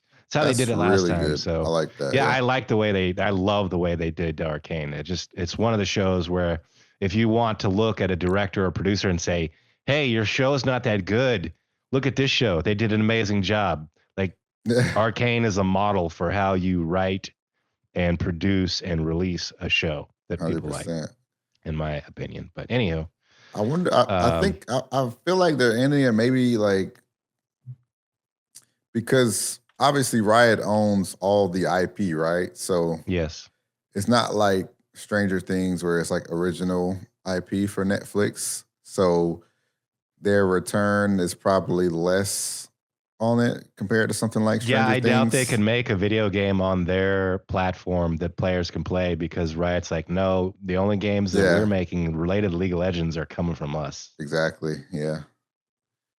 It's definitely money is always involved in these decisions. So 100%. Cream, sad, Marvin, cream. Cash rules but everything. I mean, maybe but we I wouldn't just put talked it past about them to IP, sell an IP to Netflix about another story arc that's not in Piltover, that's somewhere else, like Zyra's beginning or somebody else's beginning or somebody else's like battle that's not in Pilt. Like we could see that, but maybe not. Who knows? Yeah. It does suck, but two seasons is maybe it's for the best. It doesn't have the chance to start to disappoint us. I didn't really see that happening with this because the story is already like laid out and stuff. And they're just pulling from the lore. So Right. Sad, but yeah, there's that's some okay. there's some directions they could have gone with the season 3, even though I haven't even seen season 2 yet. Just watching season 1, knowing probably where Oh season 2 is man, going to go yeah, and what they could do with the season 3 is like, that kind of sucks. But if they fucking start and finish this, if they finish this the way they started, I'm going to love this show. yeah, for sure. It's Yep. definitely a rewatch every now and again because it's Yeah. going to only be 18 episode, story. That's fucking Right. great. Yeah. All right. And then we got more new season stuff. David Harbour was on the Happy, Sad, Confused podcast talking about the Stranger Things season 5 finale. Yeah, he said it's Oh, wow. one of the best things he's ever seen or some shit, right? Yeah, they were talking about when they were reading the script. He said the end of the episode, when we were reading it, about halfway through, people started crying. And then Yeah. about the last 20 minutes, it was just uncontrollable crying, waves of different people. Noah Schnapp being my favorite is what he said. But he's also calling it the best episode they've ever done. So Yeah. I also like to see Zionists cry, so that makes sense. Hey, he's got some big things to live up to. Damn, Marvin, that was based. I thought it was pretty funny to see David Harbour propping up Stranger Things, because this one's been on a bit of a hiatus too. Like this is one, it's like, oh yeah, kids dealing with monsters, and now they're like 30-year-olds dealing with monsters. They're not 'Cause that it's old. take- They're not that old. 30 in years. real life. Yeah. In real life, They're only like in their 20s. Oh shit. Noah Schnapp, whatever the fuck his name is, he's Snap. he's 20. Yeah, they're all in their 20s. I think Caleb is the oldest one. He's 23. Yeah, All right. Yep. Okay. Yeah, I was being a little facetious. I know but, you. yeah. All right. Okay. And then we talked a little bit about the Rey Star Wars movie being shelved.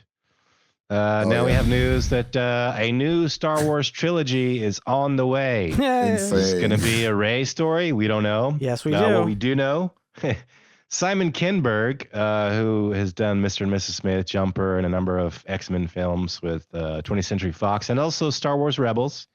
He's attached to write and produce all 3 movies. Kathleen Kennedy will be heavily involved. And this is supposed to feature an entirely brand new characters and a brand new story.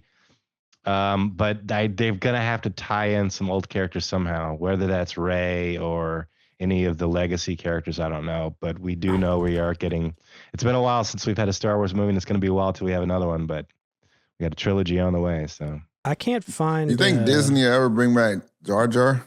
No. oh, that would be Darth Jar Jar as a fan favorite. So this was something that I saw posted by Culture Crave. This is allegedly a list of upcoming films. This new Star Wars trilogy, which was apparently she's going to take on an Obi-Wan kind of role, is what I heard. Rey will? Yeah.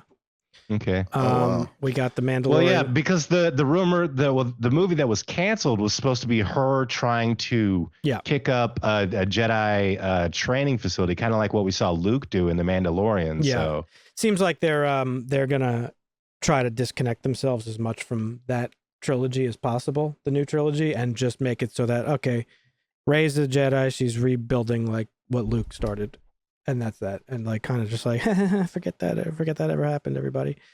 So I don't know, we'll see, but yeah, okay. not excited for that, but it's all right. I am excited about the Bad Batch. That shit looks good. That show. Yeah. Oh, Rogue Squadron looks fucking fire too. When we talked about Well, the that a Bad little bit. Batch has been out. The Bad Batch Not is Bad Batch. over. I'm sorry. The one that they just released the trailer for. The Skeleton Crew. Skeleton Crew, Yeah. Skeleton Crew. that looks yes. fun as Bad fuck. Batch is a good show, though. It's about. I've heard, yeah. Do you know what's funny? So I just saw these two things in connection with each other. These two tweets. So Taika Waititi has a Star Wars movie coming, and Oh wow. yeah, when he was working on Thor: Love and Thunder, he said to Natalie Portman that You want to be in my Star Wars movie? yeah, he asked her if I she remember wants to this. be in his movie, not remembering that she was already in That's Star Wars. hilarious. Yeah. She's the mother to So Luke and good. Leia. Like, Yeah. come on, my guy. Oh, Taika. Yeah, that was pretty funny. All right, what else are you working with? All right. Well, your favorite movie company, Sony, Venom 3 is out and it's doing well, Dan. Of course it is. On a $120 million budget, it's made $317.1 million worldwide. Now it's only made $90 million domestic, so the U.S. people are not a big fan of it. But because on a $120 million budget, they doubled their money. Venom 4 is likely, with or without Tom Hardy. We don't know. Daniel RPK, who is a leaker, was talking about this on, I think, Twitter or X, or his podcast. I don't remember. It's what's that thing you subscribe to? That's Patreon. Patreon. Yes, thank you. Right. Yep. Agent Venom is probably where Sony might go with the future of Venom. So it sounds like it will be without Tom Harding, but Venom 4 likely plausible because it's making money. Yeah, of course. And we all know that when Sony makes money, they make more. Yes. But I'm kind of excited for this one because Null's coming up and he's badass. I would love to see him be the big baddie in the MCU, but yeah, they'll drop the ball though, so don't get too excited. Yeah, it's Sony. All right. And then the last piece of news I have is a crossover. Unless you have anything else you want to talk about. I do. I have a piece of news from Marvin. Specifically, okay. It's Marvin focused because he loves this fucking Nintendo shit. So I pulled this for him. Nintendo is suing a gamer who repeatedly streamed pirated and emulated games. Sometimes before they were released, he would simply make new channels after they shut him down and sent them a message that said, quote, "I have 1,000 burner channels and can do this all day." Oh, shit. And then I saw this Captain America gif of, I can do this all day. Doesn't work. I could do this all day, yeah. So, not that any of us here pirate or emulate, but I just thought this was funny. And then, Big bad Nintendo. I do have a real, actual last piece of news. The movie world and mostly horror world suffered a terrible loss this week. Yes. And that is the death of Tony Todd, most famous for playing the character in the bees. No, it's a different movie. I know. Candyman, yeah. And I had tweeted this from our account. This is a very interesting piece of news. So he negotiated a bonus of $1,000 for every sting that he got during the bee scene in Candyman, and he was stung 23 times. So yeah, he earned a nice... I mean, if a prop guy or a director came up to you and said, we want to cover you with bees, you might get stung a few times. It's going to be fine. They're not going to kill you unless you're allergic to bees, of course. Well, most people, though, that would be a stunt guy. He probably decided to do it himself. Yeah. Smart, though. He definitely should have got more. Yeah. $23,000? That's good. I mean, it's a good amount. Back then, Candyman came out in 92. I mean, $1,000 per sting. I mean, that's pretty good. Good money. It's good money. And he's, of course, been in a lot of other films and stuff. He was in another good... good. Yeah, that was back before they were really paying actors and actresses millions of dollars to be in a movie. Yeah, that's true. That's a good point. I mean, he went on to play that role that was like the bulk of his career. He was in all the Candyman movies, save for like the most recent one that came out. He was in like all the Final Destinations or something. He was in the first one. I know that. I don't know if he was in the others. Okay, he's got credit. I don't know what he did in them, but. Yeah, but no, he had a big role in the first Final Destination. But Daniel Robitaille, Candyman, that's definitely his biggest role. But he was also, from people like who worked with him, a couple people that I follow on social media, like in the horror community, say he was like such a super nice guy, and like one of those actors who like really like appreciates his connection to a big role. You know, sometimes actors and people we see, they like, like, shove it off. They like, all right, enough already. Yeah, but, he seemed to embrace it. So unfortunately, he passed. He was 69 of natural causes, whatever the fuck that means. So rest in peace to him. But that's it for me. So what was your last piece, Dusty? Well, Celine Held and Logan George talked a little bit about M. Night Shyamalan's investment in their film, and how it felt like a prank. And this is actually the first film that M. Night Shyamalan has bankrolled that isn't his own. And they talked a little bit about how it wasn't just, it felt like a prank, but the help that he offered. They were driving home one night and they got a call from him, and he's like, "You didn't get that scene." They're like, "Oh my gosh, you've already seen that. We thought we'd be able to fix it in post or in edit or whatever." Yeah. And so they had to reshoot some stuff. So having his experience and his money helped make this movie what it is, but it also feels like maybe this is Shyamalan's wheelhouse because producing. He's made some great movies, but as far as like directing movies or writing them, he's hit or miss because everybody knows that it's just going to be one way all the way till the end. And then what's the zinger that you're going to hit us with, M. Night Shyamalan? Yeah, I don't want to shit on him, but he never really got out of that little fucking groove he made for himself. Signs was great. I mean, Sixth Sense was great. Yeah, he has good movies, but he's been like carried by Sixth Sense for a very, very long time. His whole career, really. It's his best movie, and it's the one that created the shtick of his, where it's like, what's the twist going to be going into his movie? Everybody's waiting for a fucking twist. Like, so, I don't know.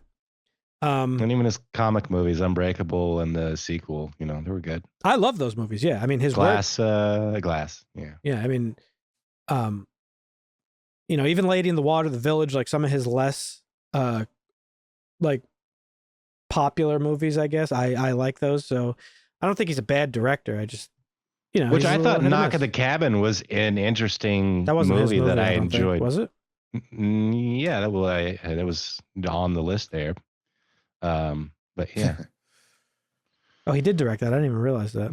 Yeah. It was a good one. I think that's one of the reasons why we didn't go to it, because we make fun of him so much. But again, he does make good movies. But this was his first, like, I'm just going to produce. I'm just going to give input. I am going to bankroll this thing, because he wanted to work with these two. This is a married couple that make film together, and he wanted to work with them. And he ended up meeting them and started talking about this project, Caddo Lake, which it was titled something else. And he just said it's called The Disappearance or something like that. Yeah, Disappearances or something like that, because that's what it's about. But he just bankrolled it for him, and him and his movie production studio really helped him out. And so, that's nice. That's what we're here to talk about. So that's all the news I have. Cool. Thank you for the news, Dusty. Appreciate it, as always. Folks, just a quick reminder before we get into the review. If you're enjoying the conversation, leave a like on the video, hit the subscribe button with post notifications on, because, like, we got a lot more movies to cover with Marvin over here, and we don't want you to miss out. So, yes. So hit those bells, hit all that shit, be notified, get notified.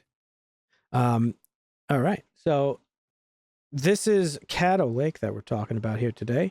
Now, Caddo Lake, this is a sci-fi thriller for people who just don't watch sci-fi. Like, that's just what it is. And it's evident by all the reviews and comments I've seen regarding this movie. Shit that I'm speechless, literally speechless of like, I love this fucking movie. This movie was phenomenal. I was on the edge of my seat the whole time. Now, I'm not saying that I'm... Whoa, what are you saying? Because I love this movie also. I'm not trying to say that I disliked it. I'm simply saying people need to relax a little bit, because we've seen this before. Oh, yeah. So Caddo Lake, Dusty mentioned, directed by Logan George and Celine Held. They are a married couple writing team. And this is about an 8-year-old girl who disappears on Caddo Lake in Texas. And a series of past deaths and disappearances begin to link together, altering a broken family's history. One of our main characters, Dylan O'Brien, he plays character Paris. And Paris had a traumatic experience where he was in a car crash with his mother, whom the car went off the bridge after she had a seizure. And he survived and she died, and he's sort of been living with the weight of that. Our other main character, played by Eliza Scanlon, is Ellie.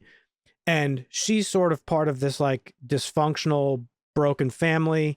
As the film goes along, you learn that she thinks her dad disappeared. But we realize that her mother is just hiding the fact that he kind of just fucked off and left them. And she doesn't really want to make an effort to like get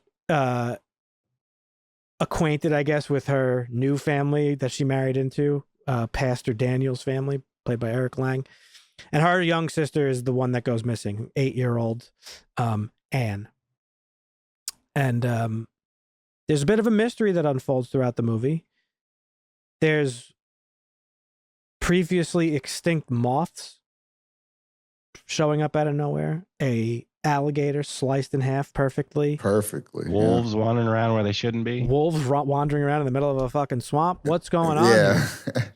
So that's basically the plot of the movie. But the story is really about like family trauma and stuff like that. So before we get into any more little nitty gritty details, Marvin, go ahead. Start off with you. What'd you think? I thought it was great. I enjoyed it through and through, honestly. Okay. I love time travel type stuff. Mhm. Obviously, I mean, one of my favorite movies is Interstellar, which has some of those elements in it. So this was right up my alley. Big fan of this. Okay. Dusty? This was straight to digital. Sorry. Yes. Just asking. Straight to HBO Max. Okay. Dusty? Like I said, this was one that was on. I know you wanted to watch this, and I'd been meaning to watch this, and we had it tentatively scheduled, but we had something else I think that we put above it, and I watched this and was like, okay, we can totally do this. You wanted to talk about the new whatchamacallit, the red guy, comic book guy. Oh yeah, Hellboy. It was between this and Hellboy, and we chose this, which I'm glad because I watched half of Hellboy and I turned it off because it's not that. Hellboy good. I can't believe Dusty turned off a movie. Hellboy has like a 2 on IMDb. It was like some fucking high school like film project. I mean, I just had other things that I wanted to do. I might finish it, but I was like, meh.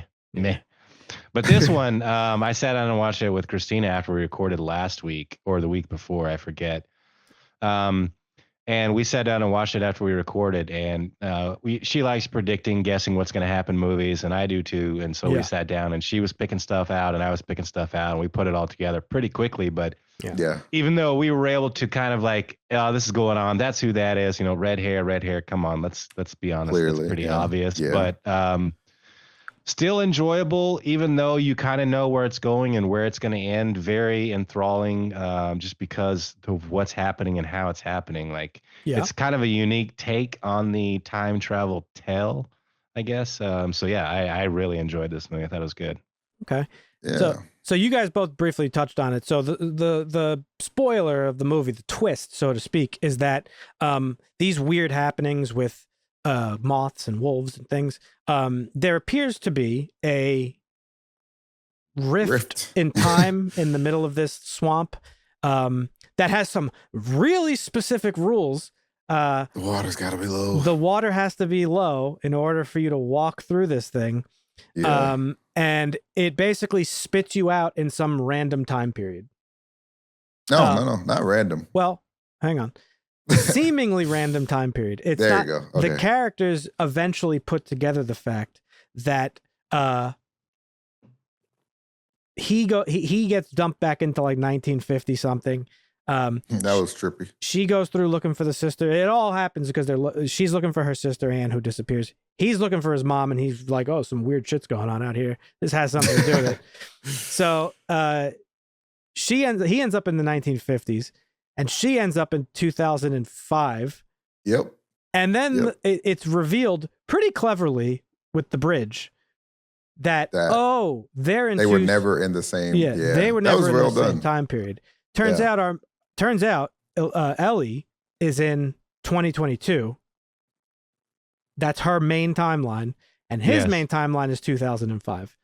And then the shit goes off the fucking rails. No. His main timeline is 1990 something. Yes. Because 2005 is after the main character, Ellie, is a baby by then. Well, but... So his main timeline is 1990. Oh, yeah, 1990 something. You're right. Yes. Yeah. Good observation. So...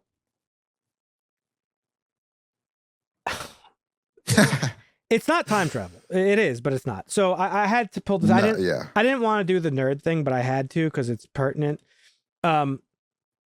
So there are like many different time travel things throughout the years. Obviously, most notably, Back to the Future. Yes. And more recently, Marvel, sort of corrected that. Believe it or not, in Avengers Endgame, the time travel that they do is actually very closely in line with theoretical physics. And I think the writers took care. I think they even hired some outside like physicists and stuff to help them like write that stuff. And Hulk says it in the film. He's like, what you know about Back to the Future is like, doesn't work like that. If you go back in time and change the past, you can't. I mean, if you go back into the past and change something, it doesn't change the future because what was your past future is now the past, and it's like a whole big convoluted thing. And of course, what they are comically talking about is time paradoxes. Right. And in science, it's actually called the grandfather paradox.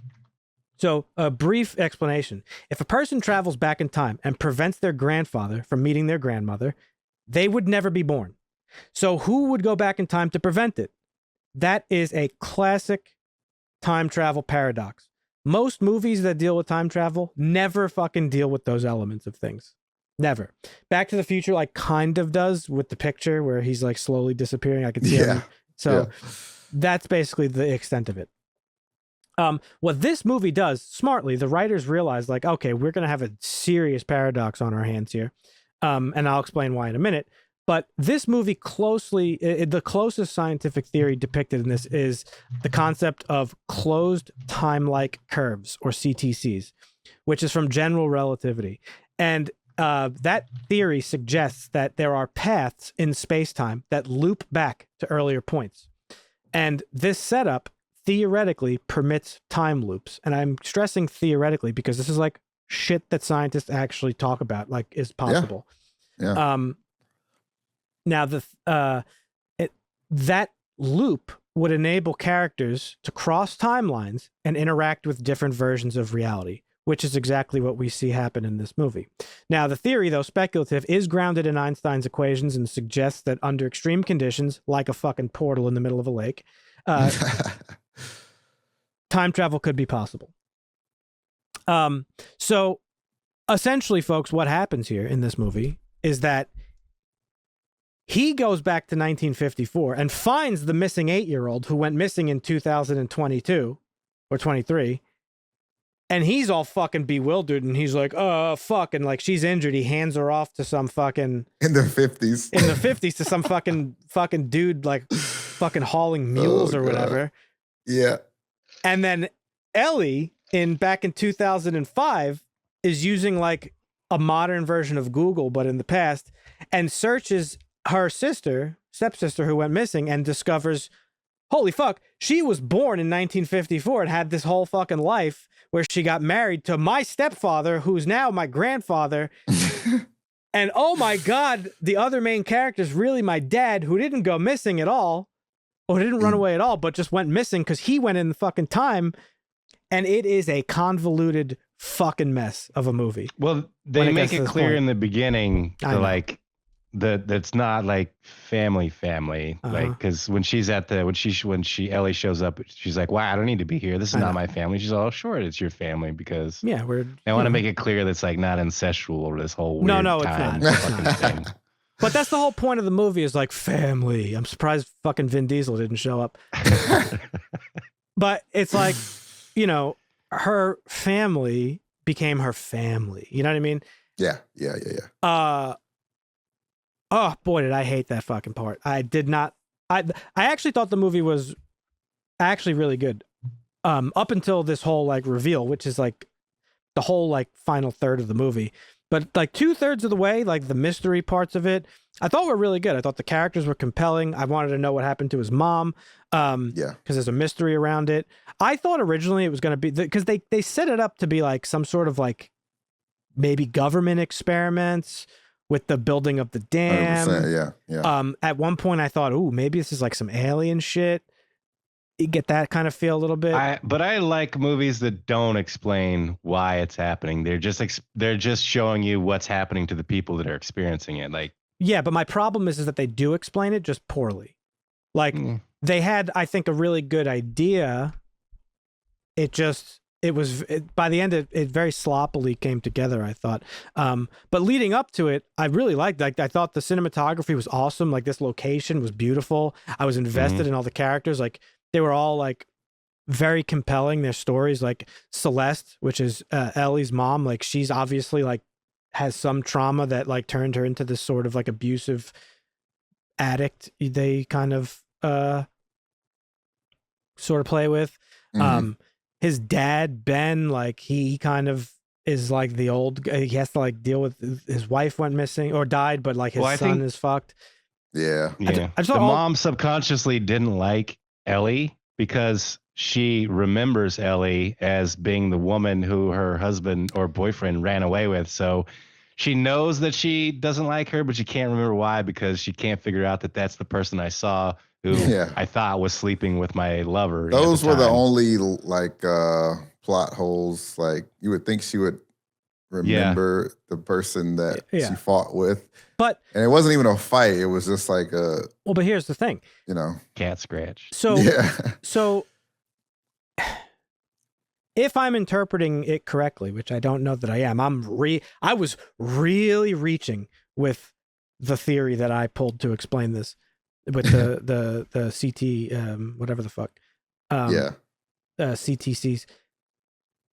If that is the case, she doesn't actually remember her daughter because she never actually ran into her daughter. It was only after her daughter went back in time that she then ran into her daughter, because it rewrites history. It basically, and these things loop back onto themselves and rewrite them. Because by the end of this movie, if you were to just take it at face value, Anne, the little girl, she has lived 3 timelines. Oh, yeah. She was born in the 50s and grew up and married Daniel and had a family and all this shit. That's one timeline. Yep. There's another timeline where she grows up, marries Paris's dad and has Paris. And then there's the whole new timeline where she was born in the 2000s. Yeah. So it's like Interstellar, but like a million times worse, because Interstellar just deals with relativity. And it's like, what happens if you're moving at the speed of light while everybody else is not? So that's just relativity. This is like these crazy time travel concepts. And the thing is like the end of the movie was so like just it's over now, bye. Like it didn't really have a satisfying ending, at least I thought. Was it supposed to though? I mean, because I don't know. No, probably not. It was just kind of sad for everybody. Like, I guess Ellie never gets to really see Anna. Yeah. Yeah, that's true. Ellie's mom she realizes that her baby daddy actually did go missing, and she sees him die. Yeah, it's the thing that really annoyed me about this movie. The one I have a dusty gripe, and it's the fact that they cast 2 different women to play C and Celeste. C is the younger version of Celeste. Yeah, that was and it's like, well, that was just to throw us as the viewer for a loop. I know, but. I mean, they could have done more. They could have made her dye her hair so that she's not a redhead. Like, that was the dead giveaway for me. I was like, okay, there's 2 redheads in this. One's younger, one's older. I just thought it was a little bit silly that, like, they look completely different. Like, not that many years apart from, you know what I mean? Like, you don't become a different human being in 20 years or whatever. So that kind of annoyed me. But if she was on drugs or if she had a hard life, I mean...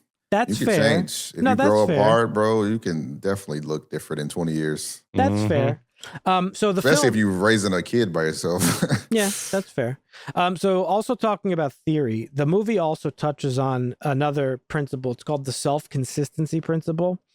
And that one, again, similarly suggests that events in a time loop have to be consistent and self-contained, meaning actions taken in the past do not create paradoxes in the present.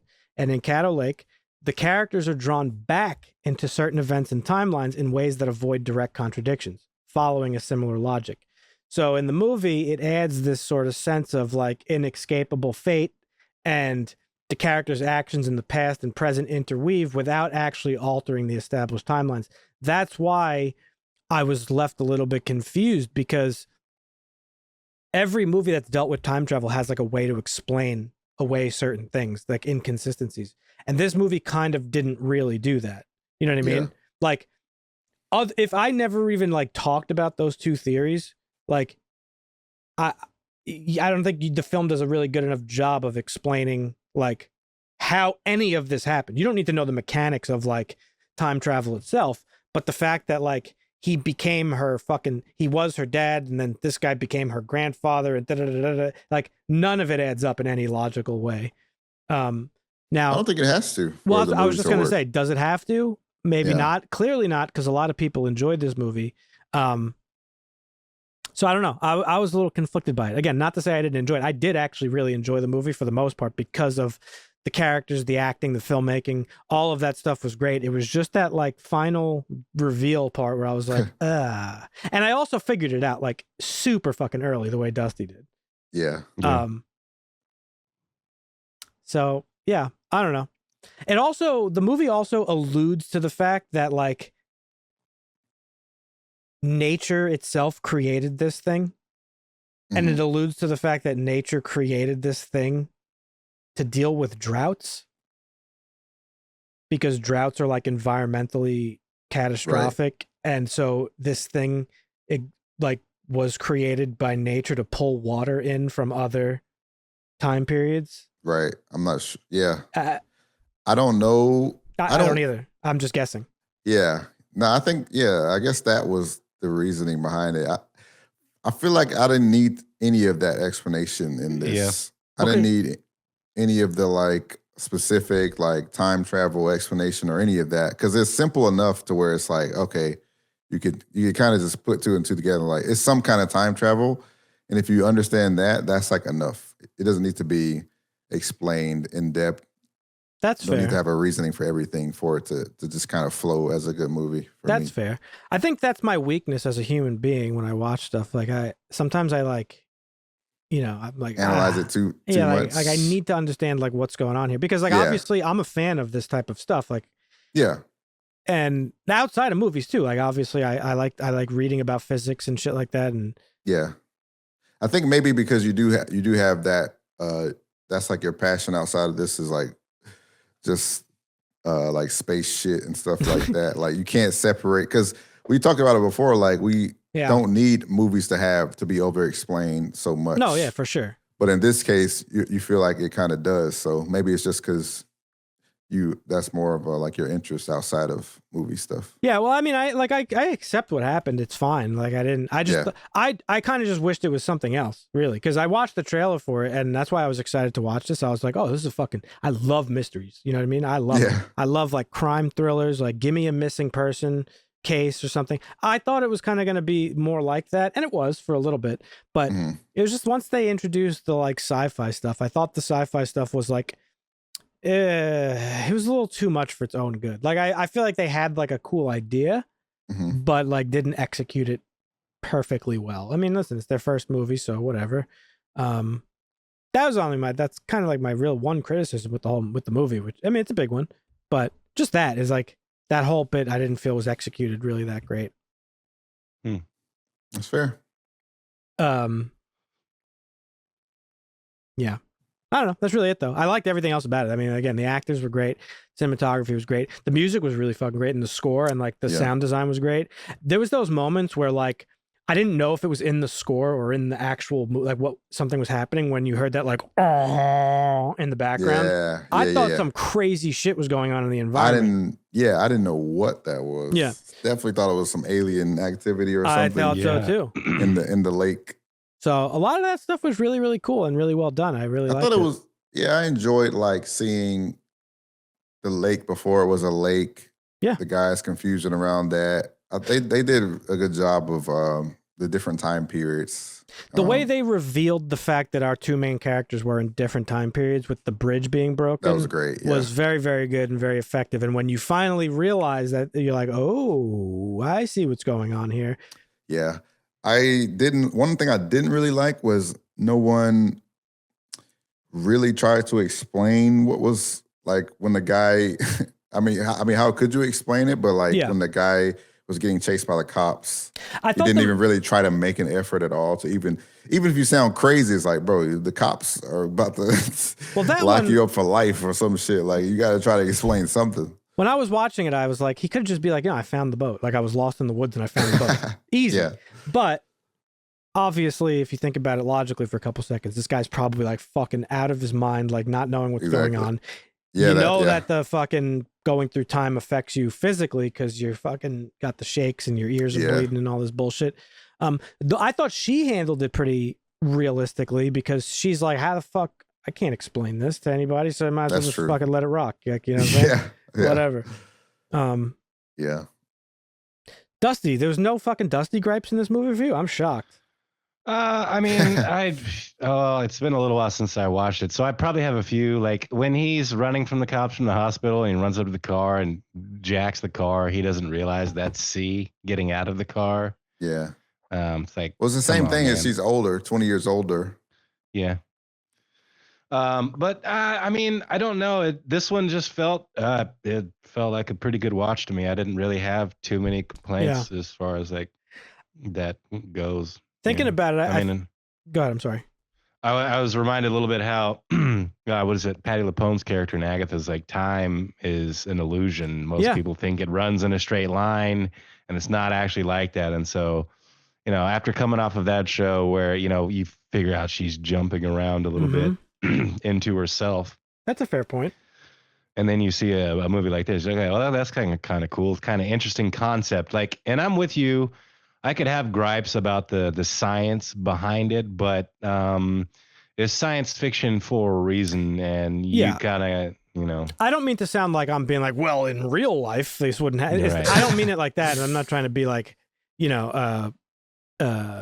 just sort of like, I don't know. I'm not trying to be like, no, it's not accurate science. It's just more of like, I feel like they could have like refined it more and given like satisfying, not necessarily a satisfying conclusion, but a more satisfying like idea of like, I understand how this works, because it just seems like they pulled from like all different interesting like theoretical stuff.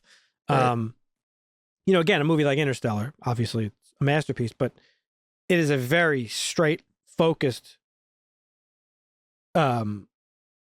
idea that they're working with, and that's relativity. Avengers Endgame, very straightforward, like, oh no, you don't travel back in time, you're actually going to a totally different branch in time, right? Which is the many worlds theory, and then they merged it into their story of like, well, yeah, no, those timelines deviate when an Infinity Stone is like removed. Okay, Back to the Future, like pretty standard, like you go back in time and then like you change the future, easy. This was like sort of just a little bit all over the place, and it's like, well, how the fuck did the guy become the grand? Like, I don't understand it. There's like the more you think, it just doesn't make any sense. Like, was he reborn? Like, I don't, you know what I'm saying? It doesn't make any sense. Yeah. It feels like they took the many worlds theory. Wait, which grandfather Daniel, part are you talking about? Her stepdad is actually her great grandfather by the end of it.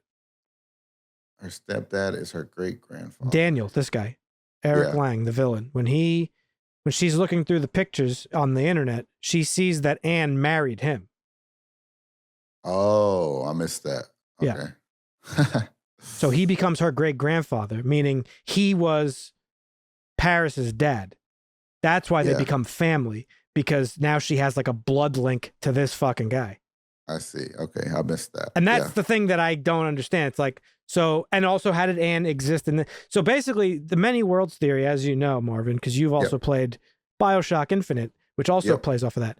It's basically every possible thing happens on a branching timeline. You have your main timeline, and at every point there's a different thing. Like, I place my hand on this table, there's 15 deviant timelines that change my future. Right. It seems like it took that idea and then like, oh, all these branching timelines are now one. Mm-hmm. When it closed. That's sort of my takeaway.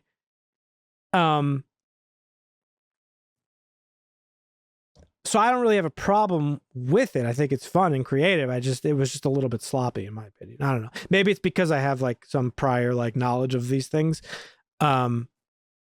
But yeah, overall, I mean, I thought the movie was really good though. I did think it was like mostly effective in what it was trying to do. Like, I was genuinely curious about like the mystery and like what happened to these people, and Yeah. I apparently this was very similar to the show Dark. Yeah. Have you guys seen that? I haven't seen it yet. I had started watching it a while back and I never finished it. But yeah, I've seen people saying the same thing, that it like stole the concept or something. When they first showed the swamp, I thought this was like Louisiana or some shit at first. Then it's like Texas. Oh shit! I would have never guessed that. I was thinking more like the Ozarks. Ozarks was another one. Yeah. The other thing that doesn't make any sense, there's like several plot holes in the movie too. Like, remember, so the whole thing centered around the necklace, the Cancer necklace, right? Right. Cancer being the astrological sign. Yep. That was his mom's, and then he gave to his wife, who then she put it in a box under the bed. Okay. At one point in time, he's going through his dad's belongings, and he finds other necklaces in evidence bags with other astrology signs on them. Remember when his dad comes home, and he's like, "What are you doing here?" And he's like, "Oh, nothing. I was looking for mom's medical records." I remember that, yeah. Did I make that up, that there were other necklaces in the bags, or did that not happen? Because there's a moment where I'm like, oh, the dad's fucking, he's crooked. Something's going on here. He's like killing motherfuckers and like collecting. That's weird. No, I'd have to rewatch. Other jewelry. I don't know if it was other of the same necklace. Yeah, I'd have to go back and look, but I don't think it was other Cancer necklaces. Now there are like 3 or 4 of them by the end of the movie. I thought it was other astrological signs. That would be a trip. I wonder what that means. I don't know. I thought for sure there was other evidence bags. I may be wrong. But let us know in the comments. Yeah, let us know, because I was a little checked out at some points. But the thing that you just said, Dusty, is I guess my main issue with everything that happens in this movie. There's like, it's like every time they went through, they like printed a new version of something. There was 4 versions of the necklace. There's 4 versions of this little girl. Like, well, because you guys didn't see it, but damn it, now I can't remember the name of the show. Good job, Marvin. God. You're fired. What's the guy from the fucking we just talked about the fucking show. What was the show we were talking about earlier? The Stranger Things? No, the prison show. What's that show? Mayor of Kingstown. Taylor Sheridan. Not Taylor Sheridan. What's the guy that plays the main guy? Oh, the homie, Jeremy Renner. Yes. Jeremy. Yeah. Okay, let me look up Jeremy Renner quickly here. He was in. I told you guys about the show that I watched recently. It had that. Fucking God. Why is it not? It's a show that he was in? Or maybe, I don't know if it was him. Marvin's freaking out. It's over. No, I don't think you're thinking of him. I don't think it was him. It was whatever. I'll think about it. This is going to bother me now for the rest of the night. Thanks, Marvin. Yeah, no, I mean, listen. It is what it is. It wasn't a bad movie. I thought it was, like, again, mostly good. It was just that one little small percentage. I mean, it doesn't. The same thing would happen in Marvel if, like, Captain America had to come back and he went back to the future and then had to come back to the past to figure out how Loki got away. And then there's 3 Captain Americas. 2 of them are fighting each other, and another one's fucking doing something else. Like, it's very similar to that, and that there'd be 3 shields, right? And if he left one behind and left, they would get left behind, per se. Or how Thor grabs his hammer and then leaves with it. Like, what the fuck is the other Thor going to do when Thor stole this hammer from him? No, like, it's similar, but it's different because like I said, the many worlds theory that they use in that, the way it's explained is, right, so they go back in time. They go back in time, technically, in the same timeline. And he fights his past self, Captain America does. The moment they snatch the Infinity Stone out of our main timeline is a branching point where a new future happens. And that's what the TVA does in Marvel. They go around pruning those branch timelines that don't belong. So Captain America, when he retires and becomes old Steve, he lives out his remaining days in a completely separate timeline. And so by the end of Endgame, when he comes back to our main timeline. And you assume the TVA goes and prunes that other one. There's just, if you fucking, it's whatever. All these things, if you think about them too much, they fall apart and they dissolve like the Thanos snap. Yeah, that's why I don't give too much credit. Like, time travel alone doesn't make any sense. No, like, well, it does, but the only movie... You can't open a portal and step into time and just say, hey, I went back 80 years. You actually traveled billions of miles in space. Right. Because the Earth where it is today isn't where it was even 5 years ago. Correct. The only movie that deals with this at all is Interstellar. And I mean, it's not really time travel. It's relativity. It's they're moving at a specific speed. They're under the influence of like an immense gravitational pull. And of course they come home and hundreds of years have passed or whatever. Yeah. So I figured out the show I was talking about. Oh, big. Was not Jeremy Renner. In fact, it was, the show was Dark Matter. Oh, Dark Matter. Okay. Oh, yeah. It's not time travel, but it's like different dimensions of traveling between different dimensions or I whatever. get those two guys mixed up. Yeah. I've started this. I have not finished it, but it's good. It's a great show. But the same thing was kind of happening here. So every time he would go into like a different dimension, another copy of him would be created. Mm-hmm. So it's like the same this is also a movie, like one of the few times where I felt the runtime was like a little short. I think the movie could have used like a little bit, like maybe an extra half hour or so to just sort of like give it a little bit more, because it just ends. I was actually surprised. I wasn't looking at the playhead where it was like I knew it was close to ending, and then it just ended. I was like, oh wait, what the fuck? That's it. Okay, so we get no real resolution here. Okay, need that extended Snyder cut. Think of like the trauma that the mother Celeste is under now. Dude. Like, I thought this guy fucking ran off, and I'm seeing him now the way he looked 20 years ago, dead. Like, what the fuck just happened? Think about 8-year-old Anna waking up in 1952. Like, what the fuck? Yeah, right, exactly. What is this shit? So this is trash. Yeah, there's just, why am I in a fucking mule fucking hauling fucking thing?